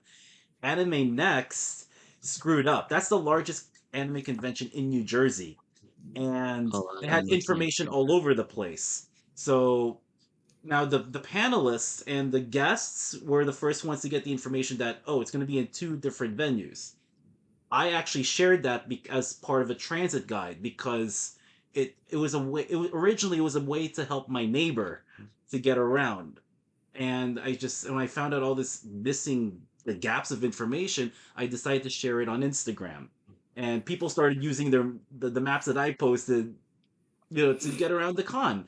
But with Anime Next in New Jersey, they only showed just a PDF page of the venue's floor plan for each of them, which is unprofessional, right? Yeah. You got to do That, better that, than that- that. that's also one thing I want to bring up. In this day and age, you see that because of social media and because social media spreads around, I'm seeing more and more like a lot of conventions. They actually hide or obscure the names of the top level staff. Like they want to hide accountability. I think a huge Mm. red flag when you see a new convention pop up is like, who is running the convention? If this convention does not show who is running it, that is a huge red flag. And not small cons are not immune to this. It's like I'm not gonna like Anime North in Toronto. They've hidden all of their contacts and like the names of the top level staff because they don't want to get name and shame when things go wrong. And I think a lot of conventions are veering towards that, in which the staff is entirely anonymous. And I don't think that's a good way to go because it shows Mhm. that you're shirking away from responsibility. One of the things that I loved about Anime NYC was that when they screwed up in 2021 with the lines and all, right? Was it Yeah. 2021 or 2022? 2021, they Around that screwed up. time, yeah. 2022. That was actually 2022 as well. The con chair, Peter Tatara, came Yes. out and wrote an apology letter and signed his name off on it on the very next day and posted that on Twitter. And Never he mind, accepted everybody wanted a responsibility for the refund for lines that. messing up. And he said that Anime NYC was going to do better. And they did And better. they did better. And that's the sort of communication that is fantastic. That's what every convention should do. If something messes up to that that large scale extent, you want the con chair to be on it, address it, and take responsibility. And I think Mhm. for a lot of other conventions, they don't want to do that. They hide Nope. behind, they hide behind the convention name, and if they get criticism, then they'll say that you're harassing them, and that's the main reason why they're hiding their names now, because now if you actually try to find out who is in charge, they'll say that you're doxing them, and they'll say that it's harassment, and so you can't criticize the convention at all because they'll say it's harassment. Mhm. So Wow. it's just Wow. one thing, but that's thankfully Anime NYC has not fallen down that trap. Now I do know that Peter Totoro has moved on from Anime NYC. Correct. He is no longer the con chair. He did not con chair last year, but Correct. last year went so smoothly anyway. It's like there weren't any big hiccups, so I guess the con chair didn't have to get involved. But Mhm. thankfully, I think he did leave it in good hands. I don't know who the con chair is now, but Mhm. Okay. Now So- you 2022 know was what fun. assignment. The, Go the look at current con current chair, like the current con chair, is actually communicating with Peter Tatar anyway. So because he's the one Yeah. who founded it. But Mhm. wow, that's But yeah, that's one of the things that sets Anime NYC apart from other conventions is that the con chair communicates with its fans. Even if something just as like simple and thank you for coming, and you sign it off the con chair names, that's a token of appreciation that fans will appreciate. Well, so many cons, they don't update their website the day after the convention is over with a thank you notice or anything. It's No, they don't. strange, right? They They just don't. keep it the same way. Yeah, or they So blank the entire page and whatever. It's like wait till next year. It's like There's so many things that little things that Mhm. conventions can do to make the fans feel welcome, and it's just so easy. And it's so simple for the company to just take a few hours a day, just have like hire one staff member to do it, handle the PR, but they don't, and that's just Decency, what confuses me, basic right? decency. So I wanted to Mhm. rant a little bit, and it's I agree with all of you. It's just I remember that letter that he signed off, that he apologized and all that. And I said to myself, that's the best you could do. The best you could do, just, Mhm. improve. But on Instagram, the comment section is so toxic. So the rant, I don't know if this is really a rant, but I wanted to say I think a lot of them are from the, like, New York City and suburbs Oh area. yes, yes, It's just yes. like, you know what they said? They said, "Oh, sorry, if you're gonna make it work, I want my refund. This and that." They start acting like bitches, and it was just, this person apologized. Imagine if the person didn't apologize. I know. Sorry But for they being fixed too it the loud. next day. Like it was Friday that had all the issues in 2022, right? And then they fixed it the very Yeah. next day. Yeah. Mhm. They fix it the So next day. I mean, is it perfect? No, but it's 100 times better, and at least no one got hurt. Bless Bless you. you. Thank you. But Mohan. I am just no, I know, it's just to this day, I cannot believe why people just still get upset after just an apology, and that, that they're going to work on it. It's just, imagine if you're, let's do devil's advocate. Imagine if you're the one running the con. That's what I Mhm. would say. I couldn't run a con. That's too much. It's a lot. But I Mhm. appreciate people who do run the cons correctly, of Mhm. course, where they understand the people's needs. But I don't know. I don't know why people just say, "Oh, your apology is not good enough." This and that. Like, what do you want from the con? That's, Mhm. I don't know. It's just, it doesn't make sense what they want. So, if you don't want to go to the con, it's up to you. It's, if they did what they did their part. So let me That's check what's next okay. on the agenda. Go ahead while I check. So I actually have to agree with Gippy with everything that he says throughout this entire stream because I now know like why cons are being priced like this, and also like why they are at this price is because it's all about the communication as well as like how to properly manage the con overall.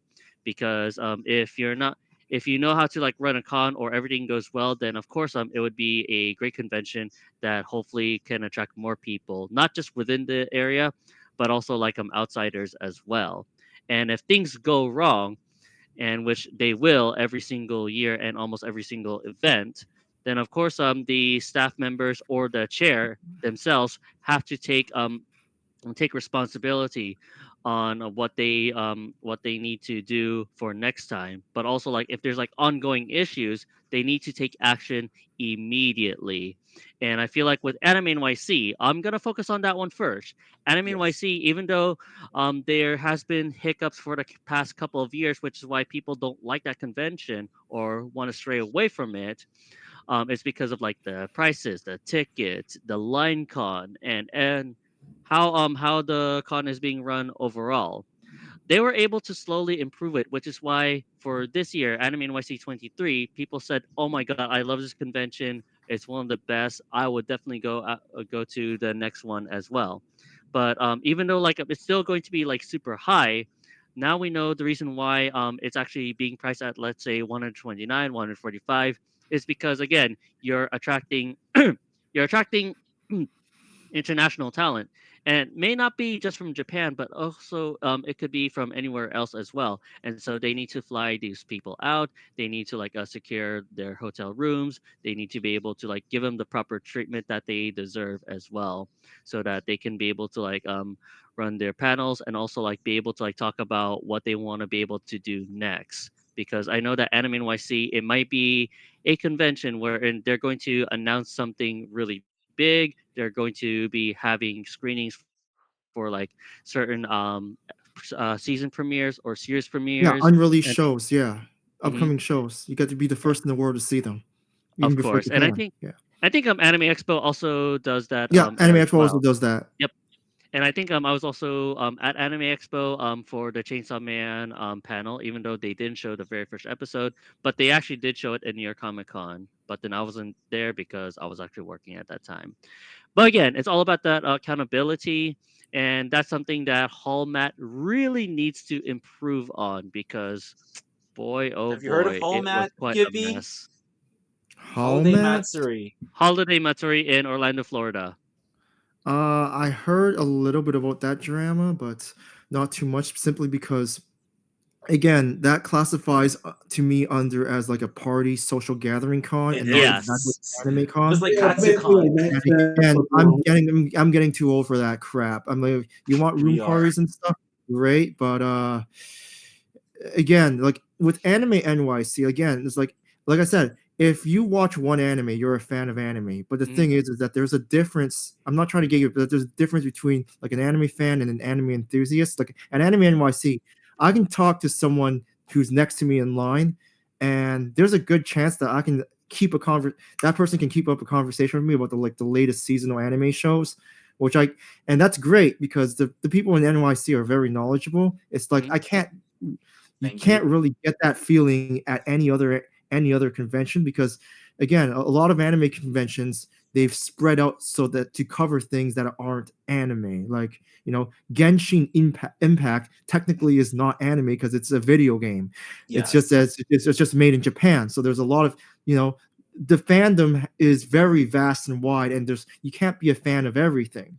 Oh, But the Genshin thing is is, made in China. yeah, but that's some people say that's a good thing. Some Mhm. people say, for me, it's like, it kind of limits of what I only have so much time and so much money. But I can't, while I would love to go to a convention every single week, I'm not retired. I'm not a millionaire. yo, So and yeah, I think now I think about it, I'm so sorry to cut you off. I think it also has something to do with the attitude of the con attendees as well, and the reason why like certain cosplayers they would act such a way. Like there are like different types of attendees.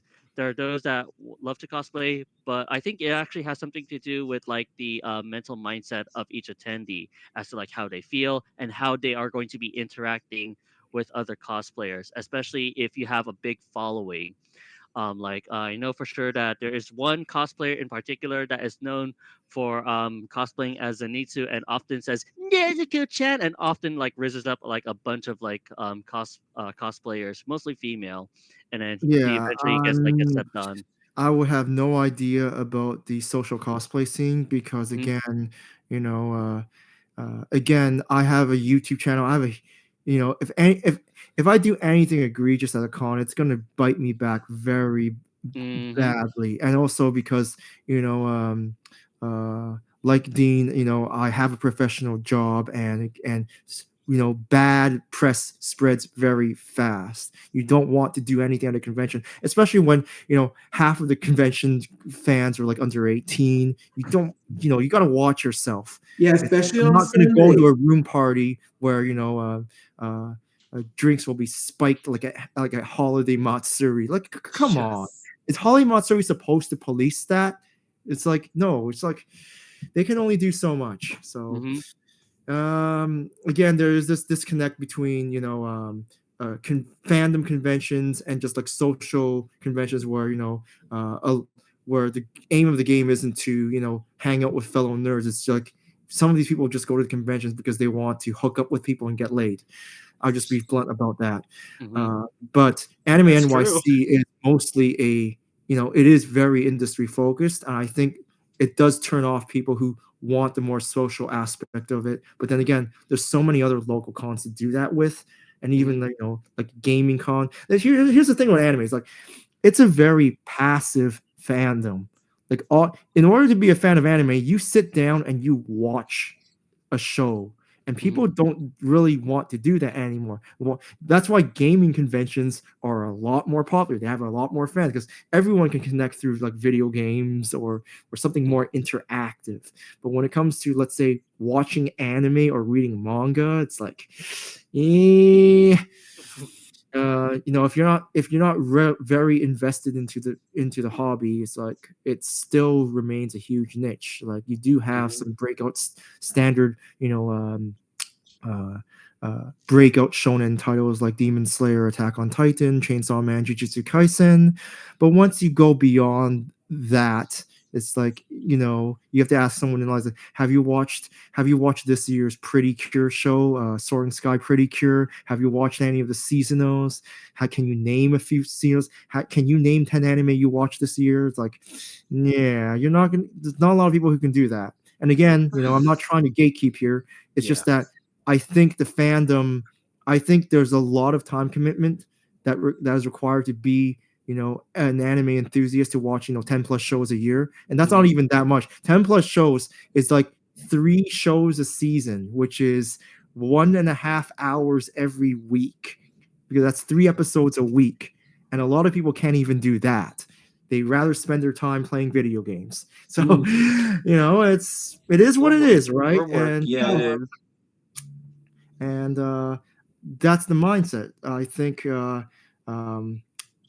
Anime NYC is one of the places where you can be very hardcore about the fandom itself. Whereas with other local conventions, if there's cosplayers, if there's a social scene, great. But Mhm.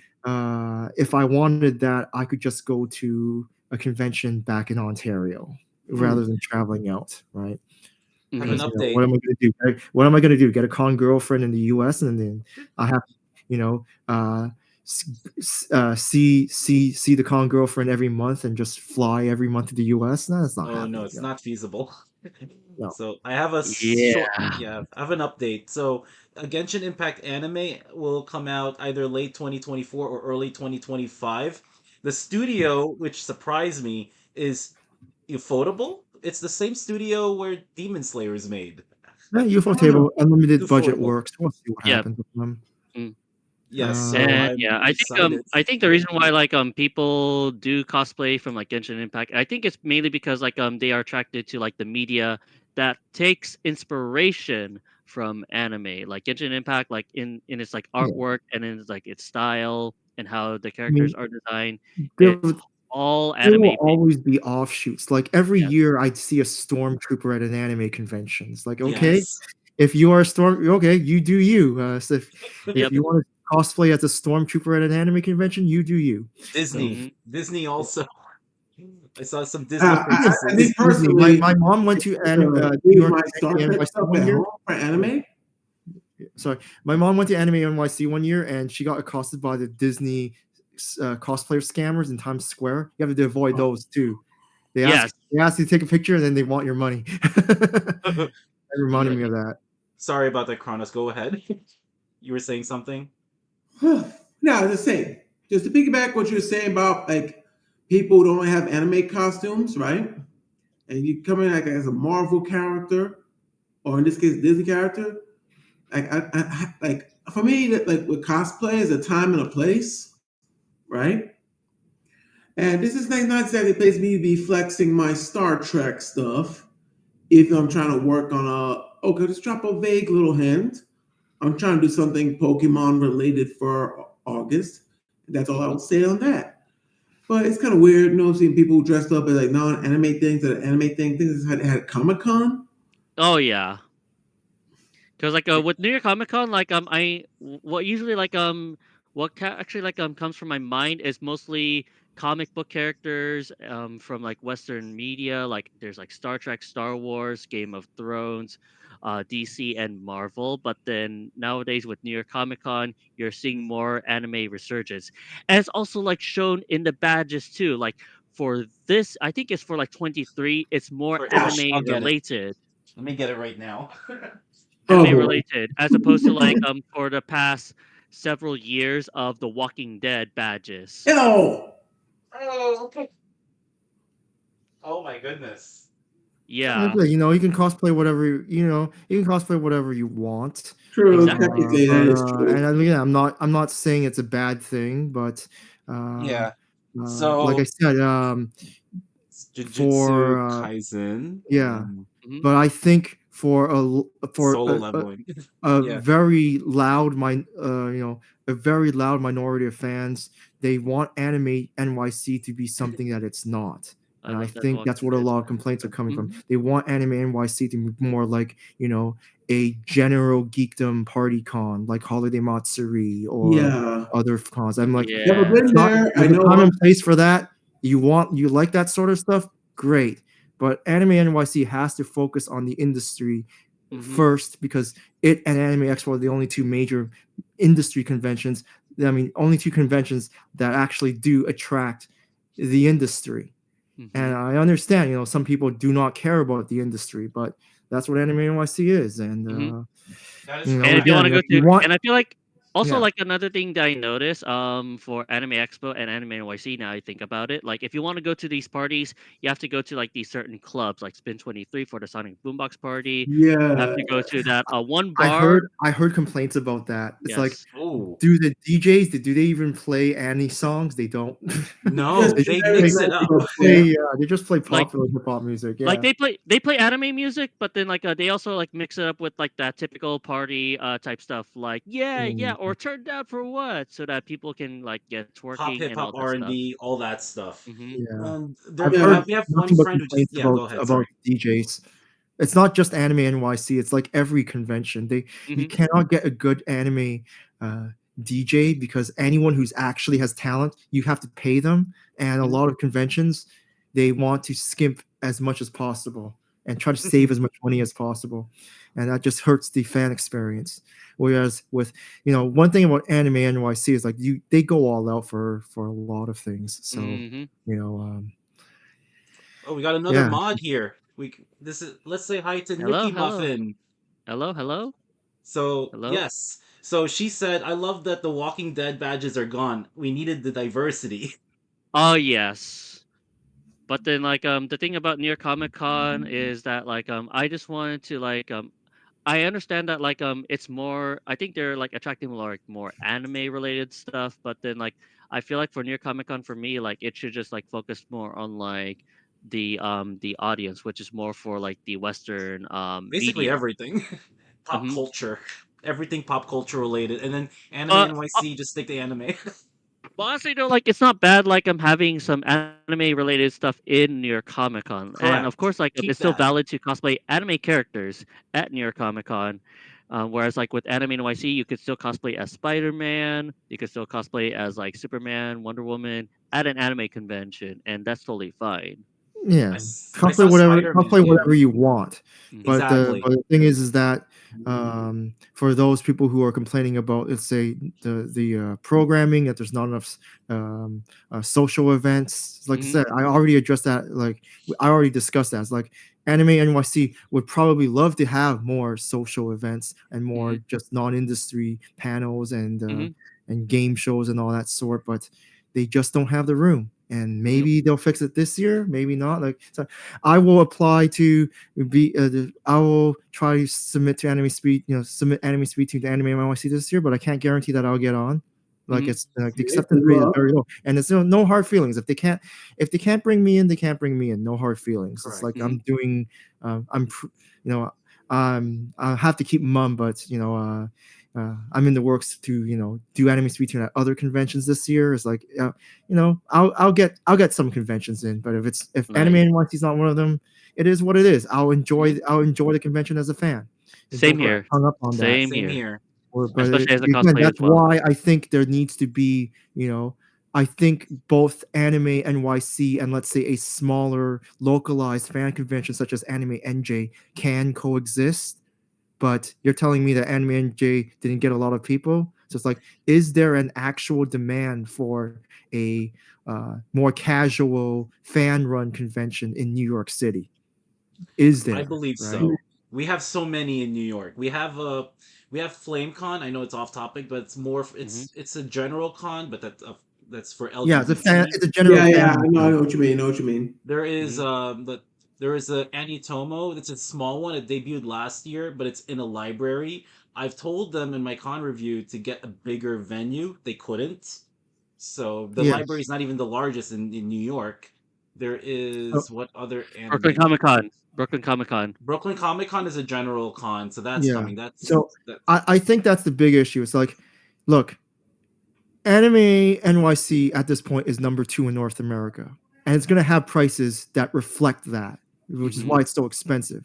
There are plenty of cons. Like the thing is that for me, there are Toronto cons, and then I have to travel like 350 miles to Montreal or like 500 miles to New York City, whereas you're on the East Coast and you can like take buses to like Boston, Philadelphia, even all the way down to, let's Yeah, say, yeah. Virginia, right? So Mhm, Yes. you have the entire East Coast at your fingertips if you want to go to one of those more casual, localized conventions, where mhm, uh, you do have to pay for, let's say, the bus fare or the flight or and the mm, hotel accommodation. But you know what? What else is new, right? But I think to quell a lot of the complaints, there should be room for a more localized anime convention, a more casual one that's won't mhm, charge won't charge $130 US plus tax for a 3-day Spread out. pass.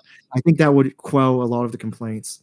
We need a lot of like a good distribution. We're in New York City, we're very lucky. If you're in Boston, mhm, Philadelphia, DC, we're very lucky. If you're in LA, San Diego, San Francisco, you're lucky, like big cities. But mhm, for those in smaller cities or smaller towns, they have to travel more. So mhm, I agree with you, Gippy. So we it has to be a really good distribution. Actually, you know mhm, what? Canada needs more of that than we do. But like I said, it's like people have tried, but the casual convention scene, the smaller casual convention scene is very unstable because Yeah. what the reason why I brought up earlier. Because Mhm. at some point in time, it's like, do you want to grow? Do you want to keep spending your time doing this, or do you want to just take a seat back and that's it, right? Yep, Because Yeah, or and I just think go to other very cons. thankless. It's a very thankless job, I mhm, think. Yeah.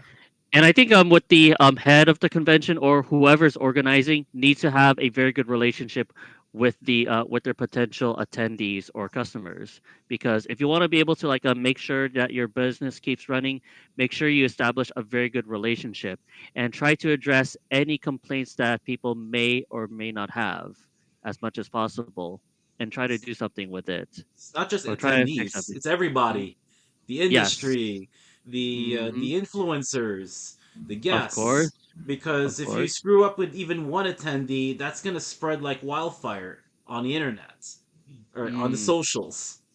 All right, Mm-hmm. so we got two more on the agenda. So we did intro, we did past experiences, we did compare. Actually, well, we did pricing, queuing, possible solution. We kind of talked about that. Yeah, Yep. we Let do. yeah, Okay. let's talk about other cons that we went to. How can we compare Anime NYC to other cons? I know you, Gippy, you said Anime Yep. He NYC said. is nothing, Yep. He I said a said it was lot. the best con I've ever been to in 21 cannot years last compare year. with any Yeah, other. there you Yeah. go. In my case, Go the ahead. only other anime con I've been to that's out of state for me, well, I was bringing this up with Dean earlier, was Castle Point about almost 10 years ago, give or take. Dean, Wow. refresh my memory, please. Wow.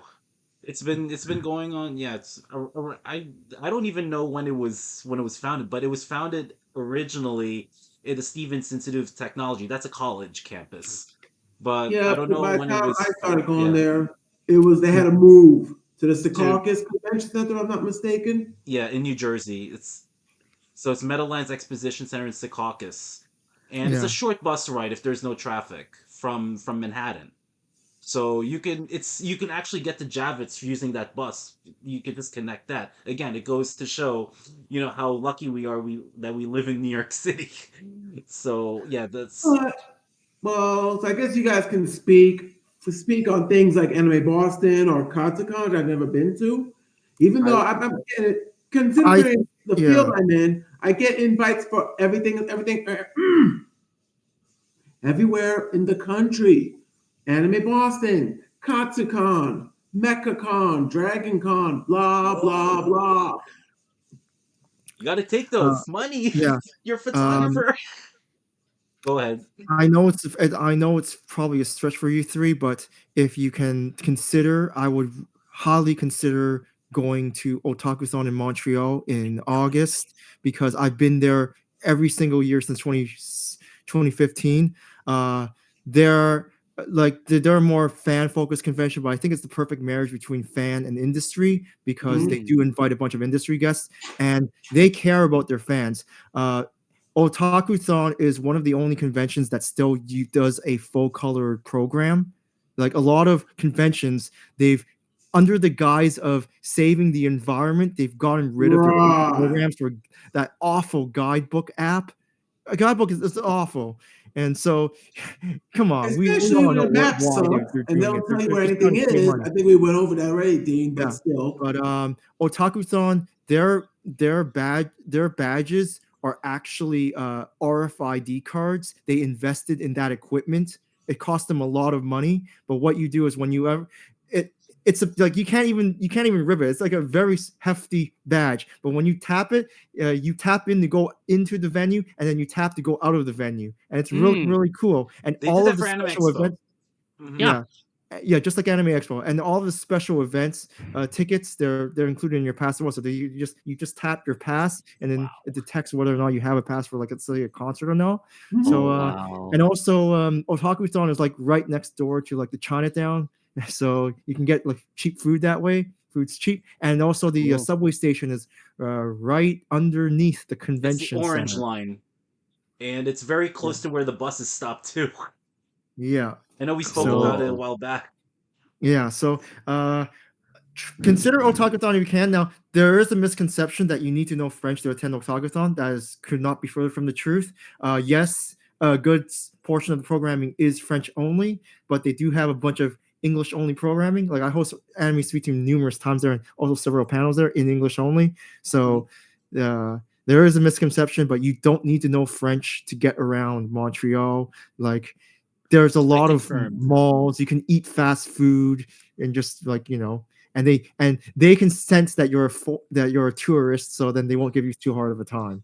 So Yeah, Mm-hmm. I yeah, confirmed that anime. I'm sorry. Otakuthon came to Anime Boston to advertise themselves, and I spoke to them about it. And my French is not the best, but I can read French. So if anyone wants, bring your passport, of course. Anyone wants Parlez-vous to go, français, you can come monsieur? with me. Je yeah, parle français quelquefois. So yeah. yeah, It's a really nice convention. Now, the last time I was at Anime Boston was back in 2011, so I don't know the state of that it convention has grown. now, the current state of that convention. But Hmm. again, uh, you could. It's probably around the same distance from. No, actually, Montreal might be a little bit further away than Boston. But if you're considering one of those, maybe consider Otakuthon again. Anime Boston's typically in April. So Correct. yeah, and then I'm Otakuthon's gonna be in the first yeah. week of August.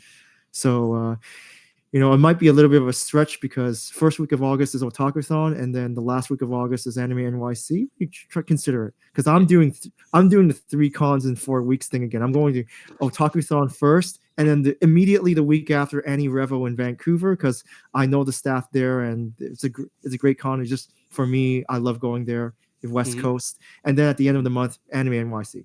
So Oh wow. yeah, 3 cons in 4 weeks for me in August. It's gonna be a So crazy year for conventions Yeah. this summer. Not yes, gonna lie. it's not gonna Agreed. stop. You, So we I gotta don't think it's prepare for gonna keep that. going. Mm-hmm. But the first I know that for the first weekend of August I'm going to Otakon. That's in DC. So Yeah, how is Otakon nowadays? Because it's Yeah. growing. Otakon used to be the number 2 until Anime NYC replaced it. That is correct, Yeah. and it's celebrating its 30th year, and it grew. It's now last year it was its largest. The thing is, there is a cap. From what I've heard for the venue in DC, it's 55,000. I think it's 55,000. I'm not 100% sure, so I'm a little nervous. We'll see what happens. I already got a ticket for it, and I paneled last year at Otakon. It was amazing. However, Uh, so if you're not a it's still crowded though. But if you want that lesser crowds, there's not as much industry, of course, as yeah. anime I'd NYC. love to try to go to Otakon, but it's just too much on my plate. Like Understood. Otakon would be like the first. When is Otakon this year anyway? So it's like around First first week of weekend. August, I think, or the last week. I'll give you the exact date. It is August 2nd, 3rd, and 4th. Yep, that's the First exact week. same weekend as Otakuthon, so you have to Yeah. choose one or the other. Yeah, you go to Otakuthon. That's Yeah, your, you know, yeah, and then you you have let to us choose know one or the about it. other. Again, so I completely understand if you want to choose uh, Yeah. Otakon over Otakuthon because again, probably it's the expenses are cheaper just to go on a Mhm. bus to uh, Yeah. DC now because it used to be in Baltimore. Yeah, It does, yeah. So in Baltimore, there's now ChromaCon, but that's not an anime con. That's like a general con there now. I believe yeah. there's another con in there's an anime con in Baltimore. I forgot what the name was, but it is there. So in comparison to Anime NYC, New York Comic Con, Anime NYC, they tend to be almost they're not really the same, but since they're in the same they share they not share, but they use the same venue. We New Yorkers tend to think it's almost the same, even though they're not. So Hmm. we compare that. So Hmm. the big cons outside of New York, so it would be Anime Boston. Anime Boston is like a smaller Anime version. You Boston. don't see a lot of industry, but still, it's still a lot of fun. I guess if you're going to a city that's like 100 miles away or so, that's far away, you don't go there often. You get a little bit of you get a different feel for it, and Hmm. feels like fresh, so to speak, as opposed if you go to something that's every year that's where you live, it doesn't have that kind of fresh, crispy kind of. I don't know if it makes sense. Hmm. So another one is Otakon and Katsucon, also much smaller, but it's really the experience that I liked Hmm. about it. Just to get away from the city, just but there's this kind of a exploration thing that I like. So it's very different. We also have Zenkai Con. Zenkai Con is a small one. It's in Lancaster, Pennsylvania, in Lancaster. Pennsylvania. It's a small con. It's kind of growing a little bigger. They don't want to grow. I don't actually. They want to grow, but they don't want to grow like too, you know, crazy where it's like they're gonna lose it. It's just they want to Hmm. keep that kind of big con in a small package kind of thing, so it could be manageable for people who it cannot handle the bigger cons. So in terms of comparing Anime NYC with other, I agree with Gippy. Actually, fortunately, I will say fortunately, now that I see all of this, I do really appreciate that, and I'm thankful for having Anime NYC. You don't have to go to Anime Expo, which Yep. also that's the closest you can go. I went there 2018. It was very crowded, but I feel as Yep. though Anime NYC is much. I think they control things much more than Anime Expo. Of course, Anime Expo will have their own thing and all that, but but again, there's choices. So, oh, go ahead. Sorry. Okay, I do apologize. I kind of want to say a few things. With regards to how is Anime NYC compared to most of the other conventions. Now, I know that everybody pretty much. I might actually repeat what everybody has said as to Mm-hmm. comparing Anime NYC with Anime Expo. I feel like it more or less going to be like all about the convenience. Like, of course, if you're gonna go outside of your hometown, you kind of need to have a place to crash so that you can be able Mm-hmm. to change into your cosplays and get there in like less time, as opposed to like trying to get back home for like several hours and then try to come back just to like get to that convention again. So I believe it's more or less going to be the convenience. I lived in San Jose, California, and with San Jose, there was Fanime, and it's been around, I think, since like the 90s. I first went there in 2010, went in 2011, and I actually saw Flow concert over there. The last time I went to Fanime was in 2022, and all I had to do was just like walk from my apartment to the convention center, and that was pretty much it. It's more for being able to see certain cosplayers. It's more community based. Usually for conventions, it's all about the people. It's all about like who I want to be able to see and who I want to communicate with, or or what kind of cosplayers are going to be there. It's all about which cosplayer friends I want to be able to see for the most part. And I think also I went to Anime Expo, still industry based, just like Anime NYC, because I know that Anime Expo it gets really crowded. It gets to the point wherein you are going to have so many. There's going to be security in almost every single corner of the convention center, telling you that you need to get the hell out of the way because you're creating a fire hazard. And I know for sure that crowd control in those types of conventions, it could be quite tricky because like there are some times where in it's very good, but then other times it gets like super crowded, and so you may have to like come back later, or you may have to like just go somewhere else, go check out other places, go check out other venues, and all that stuff. And I feel like with Anime Expo, they kind of have like this huge queue line wherein you have to line up super early to get to these certain panels. But then like there's always going to be a cap wherein like once this venue is capped, you cannot be able to enter anymore, or you have to like wait for the next venue, or if you care about that for something like that. Now, for conventions I've been to in the East Coast, it was mostly Anime Next in 2019, Katsucon in 2020 and 2023, and I think there's also a few local conventions as well. I was considering Otakon, but then actually had to cancel because of like personal or financial issues. But someday I want to be able to go there. In terms of like how it compares to Anime NYC, I feel like again, Anime NYC is more industry focused, whereas with other conventions, it's more or less going to be for the fans and the community altogether. But really, like I can be nitty piggy with like which friends are going to be going to this convention, and what kind of people I'm going to be expecting as well. All right, Chronos, you got something? Uh, Or with any cons you want to compare it to Anime NYC? like I said, I've been to too many things outside of New York, right? So it's CPAC. It could be any other anime Yeah. convention here in New Well, I York. I mean, know in basically New York City. CPAC, Yeah, but basically I find things, it's much easier. For I know it's a smaller it's convention. a rectangle, Yeah, basically. you know, just one, okay, there's the wrestling corner, there's the dealer corner, there's the panel corner. Granted, it's not Hmm. the same thing. They're two different things, really. Hmm. Yeah, at Castle Point compared to something that's huge. Hmm. Yes. All right, Gippy. Anything else before we get to one more topic? Actually, Hmm. Okay. well, two more, but Well, like I said, any. Anime NYC is one of a kind. I, I, the other conventions I go to, well, last year, the ones I went to last year, Anime Toronto, Anime Revel, and Otaku-san, they all had their fair share of Japanese guests. So they weren't, Bless you. they're all a step above, let's say, the local convention who only does not invite any Japanese guests at all. But Uh-huh. again, for all three of them, the industry presence is rather low because again, the industry does not think Canada is worth it. We are only a country of 30 million people, right? Yeah. Whereas the U.S. has a lot more people, so it's just not Yeah. worth it for them to fly up there. Um, but again, you know, if I had to cut, I can understand if it's too, ex- if the experience is too expensive. Again, I spent almost $1,500 US in New York. It is not cheap. When my friends and I went to McDonald's to get like a large fries, like the fries cost like what 550 US, which is about like $7 or $8 Canadian.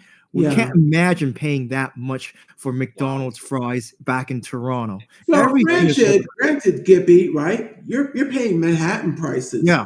For I, those I, who live I got here, a they don't scoop of gouge ice us. cream and it cost like $11 US. Like, are you Yeah, I serious? know. Are you I'm kidding not me? happy about it either. So I see I why everyone buys the street food. It's like, should Hey, I you buy can the really go street food? outside and get it for half price. Yeah, Like a $5 that's why pretzel everyone at buys the convention is the $2 at street the hot food. dog cart. You're this crazy I CD guy. feel I feel like with I kind of like learned this from one of my friends who lives outside of New York City. The Dunkin' Donuts outside of New York City tastes different from the Dunkin' Donuts in the city. So I feel like it actually has something to do Mm. with the quality control of how these fast food chains are being run. Or lack Because I know thereof. for sure, yes. Because like I know for sure that the Dunkin' Donuts they actually like made their coffees and donuts pretty well, whereas with Dunkin' Donuts here in the city, it could be quite crappy for the most part. That's why we go So for I think it's Starbucks when it's expensive. yeah. And that's um, why Kronos don't drink Starbucks. Hey, Hmm. yeah, make if you make your own coffee, you'll be saving a lot. Of course, of course, and that's pretty much what I'm trying to do this year onwards. Like less time. in like fast food joints and like focus more on like buying groceries and actually making your own food, because cooking is an essential skill to have for the Meal most part, prepping. because without Yeah. without cooking, how are you going to survive on this earth? Nope. How Yeah, are you going to but the like thing is feed like yourself or take care of others? Go ahead, like Gippy. I think it's feasible for someone in Toronto to go up to Otakuthon in Montreal and have a great time for $500. You cannot do that for Toronto and New York City. I tell my friends like you need 1,000 minimum, and that's if you don't want to like not actually really buy anything and indulge in anything. So Hmm. I think Exactly. that's what's setting a lot of prospective international goers back, is that it's just too it's not just the past. Like I think the past is underpriced, but I think it's everything surrounding it, like the Hmm. hotel, the transportation. Like I said, it's not a 2 hour pass Toronto. The hotel, the pass, the food. Um, it's all just way expensive in Manhattan. And if this year my hotel is going to be in Flushing, Chinatown, because it's a lot cheaper. But Mm, very I know nice area, a by the lot of way. people. I understand a lot of people don't want to travel 1 hour on the subway to get to Anime NYC, and so you got to pay up if you want to be closer to the venue, especially when you have like a, let's say, a big bulky cosplay. You don't want to ride on the subway. And I completely understand. Uh, but I don't think that's anything that's I don't I think that's really out of Anime NYC's control, that how expensive it is. And some of my friends will not be going to Anime NYC just because of how expensive it is. Like, Hmm. can you go to three cheaper cons for the price of Anime NYC? You absolutely can. Yeah. So Hmm. And for you three complain about the cheaper Give or cons. celebrity take. lineup. So again, So, so going back to the industry thing, is it worth it for you? For a lot of people, the industry presence at Anime NYC, they don't really care about that. They want to be more socialized and just see cosplayers and and take photographs. And there's nothing wrong with that. But hmm the thing is, you could probably get that experience at a more casual, more local social con, and save yourself a lot of money doing so. hmm hmm And I think the people who are complaining about the prices at the past prices, they want to lean more towards that. There's nothing wrong with that. hmm It's just that they have to accept that there is a cost to flying in so many guests from hmm Japan, and hmm that's the reason why Anime NYC is number two. You're gonna have to pay up, right? hmm Get sponsors too. Make the for Agree. to subsidize. I mean, they got Hmm. Crunchyroll, they got Aniplex, they got Hololive, they got Hmm. Funimation. Wait, that's under Crunchyroll anyway. So hmm they're gonna have to get more companies. And also, I wanna the next thing. Any other discussions and topics? It can be Anime NYC related. It can be con related. Anything con related. Pop it up. I got a huge backlog of anime to watch because I was like sick for a long time. Don't we You all? got any like anime picks from 2023 that you think I should watch? Recommend me some anime very quick. Come on, put you on the spot. Recommend me Boku no some anime Pico. from last year. Watch Boku no Pico. I never Okay, saw it, but so I would have to say like Okay, I'm gonna have to say okay, I crap. have Rurouni my Rurouni Kenshin. spreadsheet here, so I'll just mark them down if Do you have a Rurouni Kenshin in your that's backlog not from list? last year, is it? No, actually, no. There was a remake. I'm so yeah, there is a sorry. remake. Yeah, I may check that out then. actually, Everybody has seen. scratch the Classic Boku Yu no Yu Pico. Hakusho. Sorry, scratch it. Classic Yu Yu Hakusho. And I think that's all I can have from the top of my mind, because I know for sure that like with the anime, like I used to be like a huge anime watcher back in my college days, so pretty much like I was pretty much one of those All seasonal right, people. yeah, like But then I I kind of stopped know that at the one 2015. that's making like a lot of noise right now is Freyrin because it overtook FMA Brotherhood as the number one score in. Yes. Wow. Mm. But Hmm. uh, Solo have to check. Leveling I got recommended from my friend to Solo Yep. level. watch. All right, I'll give it. Where is Solo this? leveling, Freyan, and I know for sure that a lot of my friends love to talk about Komi Cannot Communicate and My Dress Up Darling. So I Yeah, those eventually were from watched those 20. too. Those were from 2022. So Hmm. that's a little bit. Yeah. But I'm yeah, trying. solo leveling is actually this year. It's airing right now. Yes, So Hmm. January 6th on All right, my birthday it came out. cool. Yep. So anybody here know where I can find well besides having to go on Amazon or whatever, where I go see some Spy Family. Spy Family is Crunchyroll, isn't it? You can see that on Hmm. Is Crunchyroll. it? Okay. But is it also Thank on you. Netflix? I think it's on multiple. Yeah. Maybe on multiples. Yeah, because I'll be the dissenting voice here that not really feeling Demon Slayer. I know everybody's into it, it seems, It's okay. but the whole Oh, Demon thing Slayer. It's my like attention. was it the second arc was really good. The third arc was just the Swordsmith Village. This like from last year. That was terrible. I Swordsmith didn't Village watch the was third terrible. arc. I pretty much like watched up to the second arc. Entertainment Thanks for District the arc is warning, absolutely guys. fire. Mhm. Like first season was okay. Entertainment District arc was fire. The Mugen Train was and then Swordsmith Village was crap. Mhm. So you know what? It's gonna end soon. So the thing I like about Demon Slayer is that there is an actual ending. Like that's the one thing I really appreciate Yep. about Attack on Titan is like it ended in under 100 eps. Thank Mhm. God, because I don't want another One Piece situation where there's 1100 eps Not and like it's gonna Fairy take Tail the either, entire life. Just or read the manga at Pokemon, that or point. Read the Yes, manga. I even like read the whole entire manga of Demon Slayer, and that completely like broke me down when I actually like read the Yeah. true As ending. for Okay, like I long always tell anime, people, right? I was reading the Naruto manga. I had to quit at volume 17, and I'm sure they're at volume 17 now. yeah.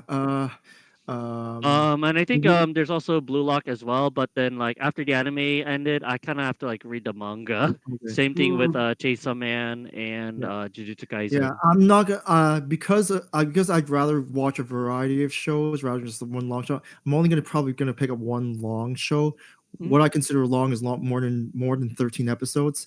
uh, Uh, I've heard I've heard from people that last year's Pretty Cure, Soaring Sky Pretty Cure is the darkest Pretty Cure ever made since Heart Catch. So I will cue that up. That is, I believe, going to be 51 episodes. It ends this month, but I will keep that Ooh. up. hmm. Um, so I will give that a shot. It is more of an acquired taste, and of course, there's always a bunch of trashy isekai shows that Mhm. everyone forgets after the next season. I'll be watching those too. So, Mhm.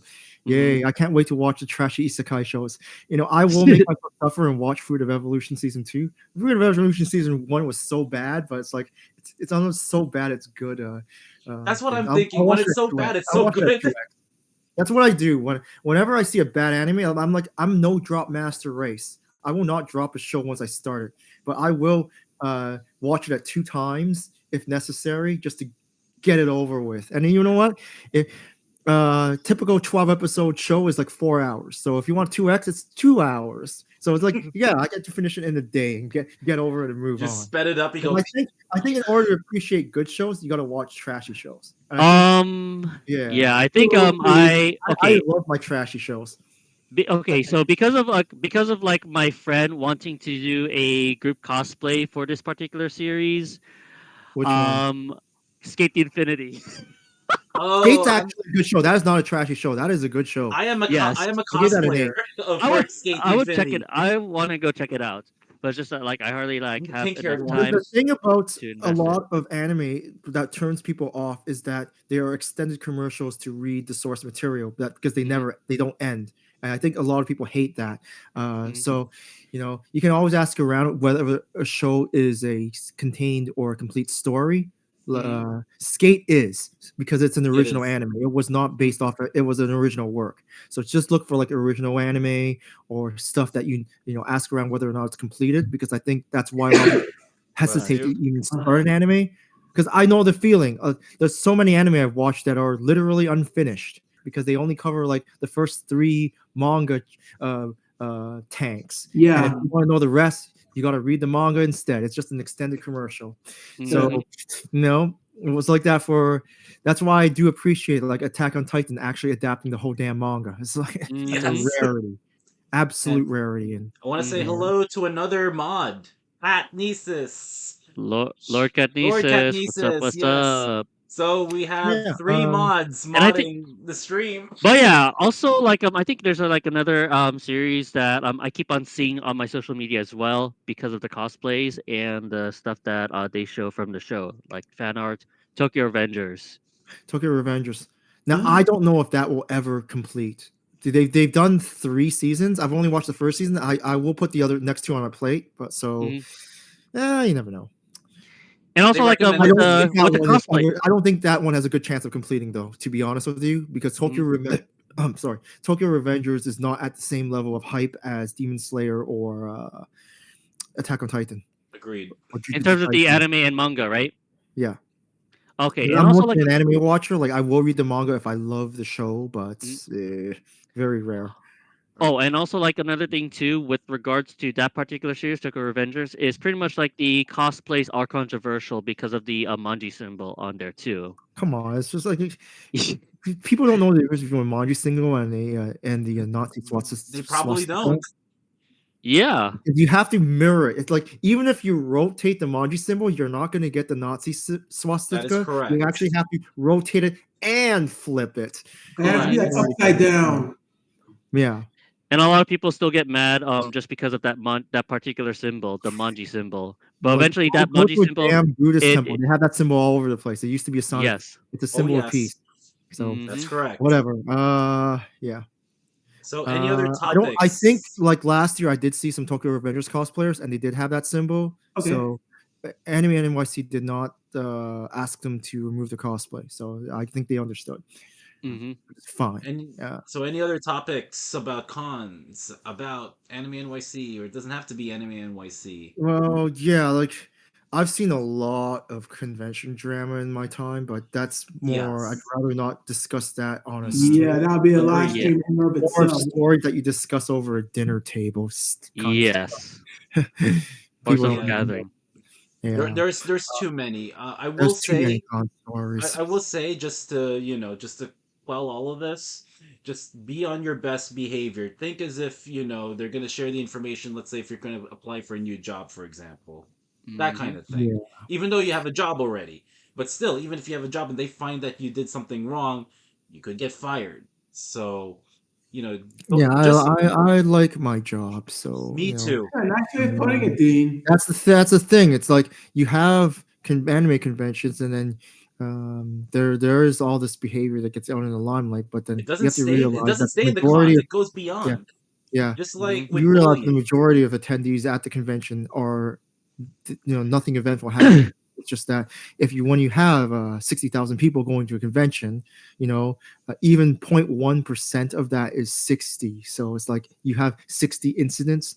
You might think that's a lot, but no, that means that Oh yeah, if I everyone recall, else had a good time, right? yeah, talking That's about the thing incidents, perspective. Dean, correct me What? if I'm wrong. Go You were ahead. kind of there. But was Okay. it last year's Comic Con or last year's Anime NYC where a guy had a heart attack and croaked? Oh yes, that's right. So there was a person. It was very crowded, and was on an escalator. I don't know if it was going up or going down. Yeah, He got a yeah. heart attack, and because of the crowds in that area, and I don't know where it was. I think it's near Artist Alley. EMS couldn't go through, and he died. Oh, Damn. Yeah, sorry to hear that. it was one confirmed death, and so I I guess that's something to watch out for. Maybe revise all the protocols. Anime NYC. Look Mhm. at just monitor the protocols. Monitor what Mhm. other cons are doing. Very very important. Like what we're doing right now. uh, Take So immediate action if there's anything going wrong as well. Like if you see something, you must do something. If you cannot be able to like do anything, try to like reach out to one of the staff members, I and don't know. hopefully they can be able to with that. I mean, a lot of people want to play hero like that, but it's Mhm. like, I don't know, like, you know, everyone, there's always a bystander effect. People don't want to do anything because they don't want to get involved because Mhm. everyone's afraid of having a weapon turned on them now. It's like Yeah. everyone's just out doing their own thing. But that's social commentary. That's outside the scope of conventions. That's Correct. just a that's Yeah. just a big city thing. So we'll Yeah. leave it at that. Exactly. I Right. agree. And basically, right. Basically, all of my street smarts that go around to like navigating the Toronto subway, the TDC, it's like I'm gonna do that for the MTA as well. It's good You advice. have to. Any crazies on the MTA? I was like, yeah, I've seen that on the TDC as well. So Yes. And whereas, and basically, then of course when I was on Thursday, the Long Island Railroad was real nice. It was expensive though when I was going to Hicksville, but Yeah. that was a real nice experience. So I It wish, actually It really depends is. on the time and day that you're going. And if you're traveling within the five boroughs, it's a little cheaper. Uh yeah, huh. yeah, I know that this ticket, but Mhm. yeah, I hopefully what I do have for this year is that again I'm going for 4 days, so all of my sightseeing has to come on the Thursday. I don't stay for more than yeah. 4 days. Mhm. I did stay for a week when I was with my mom because my mom came and then she left early and then I went to Anime NYC. But Oh, Mhm. uh, Mhm. I'm gonna have to figure out what I want to visit on Thursday now in the summer because in November like Coney Island is all closed up, so I'll probably Try visit I Coney Luna was Island Park. thinking that because actually. it's a tourist trap. I'll probably Yeah. visit Central Park because it's also a tourist trap. Luna Yeah, Park is an amusement park in Coney Island. I don't think it's as much of a tourist trap. I gotta I know visit the Never been to tourist Coney trap. I Island. gotta waste my Yeah. money. Okay. Brooklyn Cool. Bridge is a tourist trap. Grand Central, Empire State Building, top of the Anything Rockefeller below Center. 125th Street. Damn, All right. damn. Yeah, That includes I've all of already been to Central the Park. Statue of Liberty. My mom was too scared to go up to the The crown, crown. Crown. so we were like, It's like extra all we went anyway. up to was like the butt, or No, the shin. I the don't. top of the pedestal. Basically, you're able to see the spiral staircase. Yeah. Hmm. So, oh well. Well, and Yeah. me, Dean knows this already. Uh I'm oh. basically gonna be doing the real life version of Pokemon Snap. Oh, Cool. Cool. cool. You're gonna be Todd, huh? So I'll have to check that out and Mhm. make a lot of plans again. I expect the damage this year to be about the same, Mhm. $1,500, and I'll have a great time. No regrets. There you go. Yeah. Hey, you Same. got to. Same. It's a once in a lifetime thing. It's the greatest city in Oh the no, world. not really once in a lifetime. It's once a year. Once a year. Once a Okay, year. once a year. For many people, it's a once in a um. lifetime. Yeah. Go ahead, Okay. Nikki. Now, for me, with regards to Anime NYC, as to like what I'll expect, I'll have to be in my best behavior. I'll try to keep my calm if things don't go my Yeah. way. And also, right now, I may actually have to like plan on what I may have to wear. Like I do have some cosplays that I want to rewear again, and some cosplays that I want to go fix up. And my New Year's resolution is to literally do my best to fix some of the cosplays that I've had from the previous years and make them a little bit better.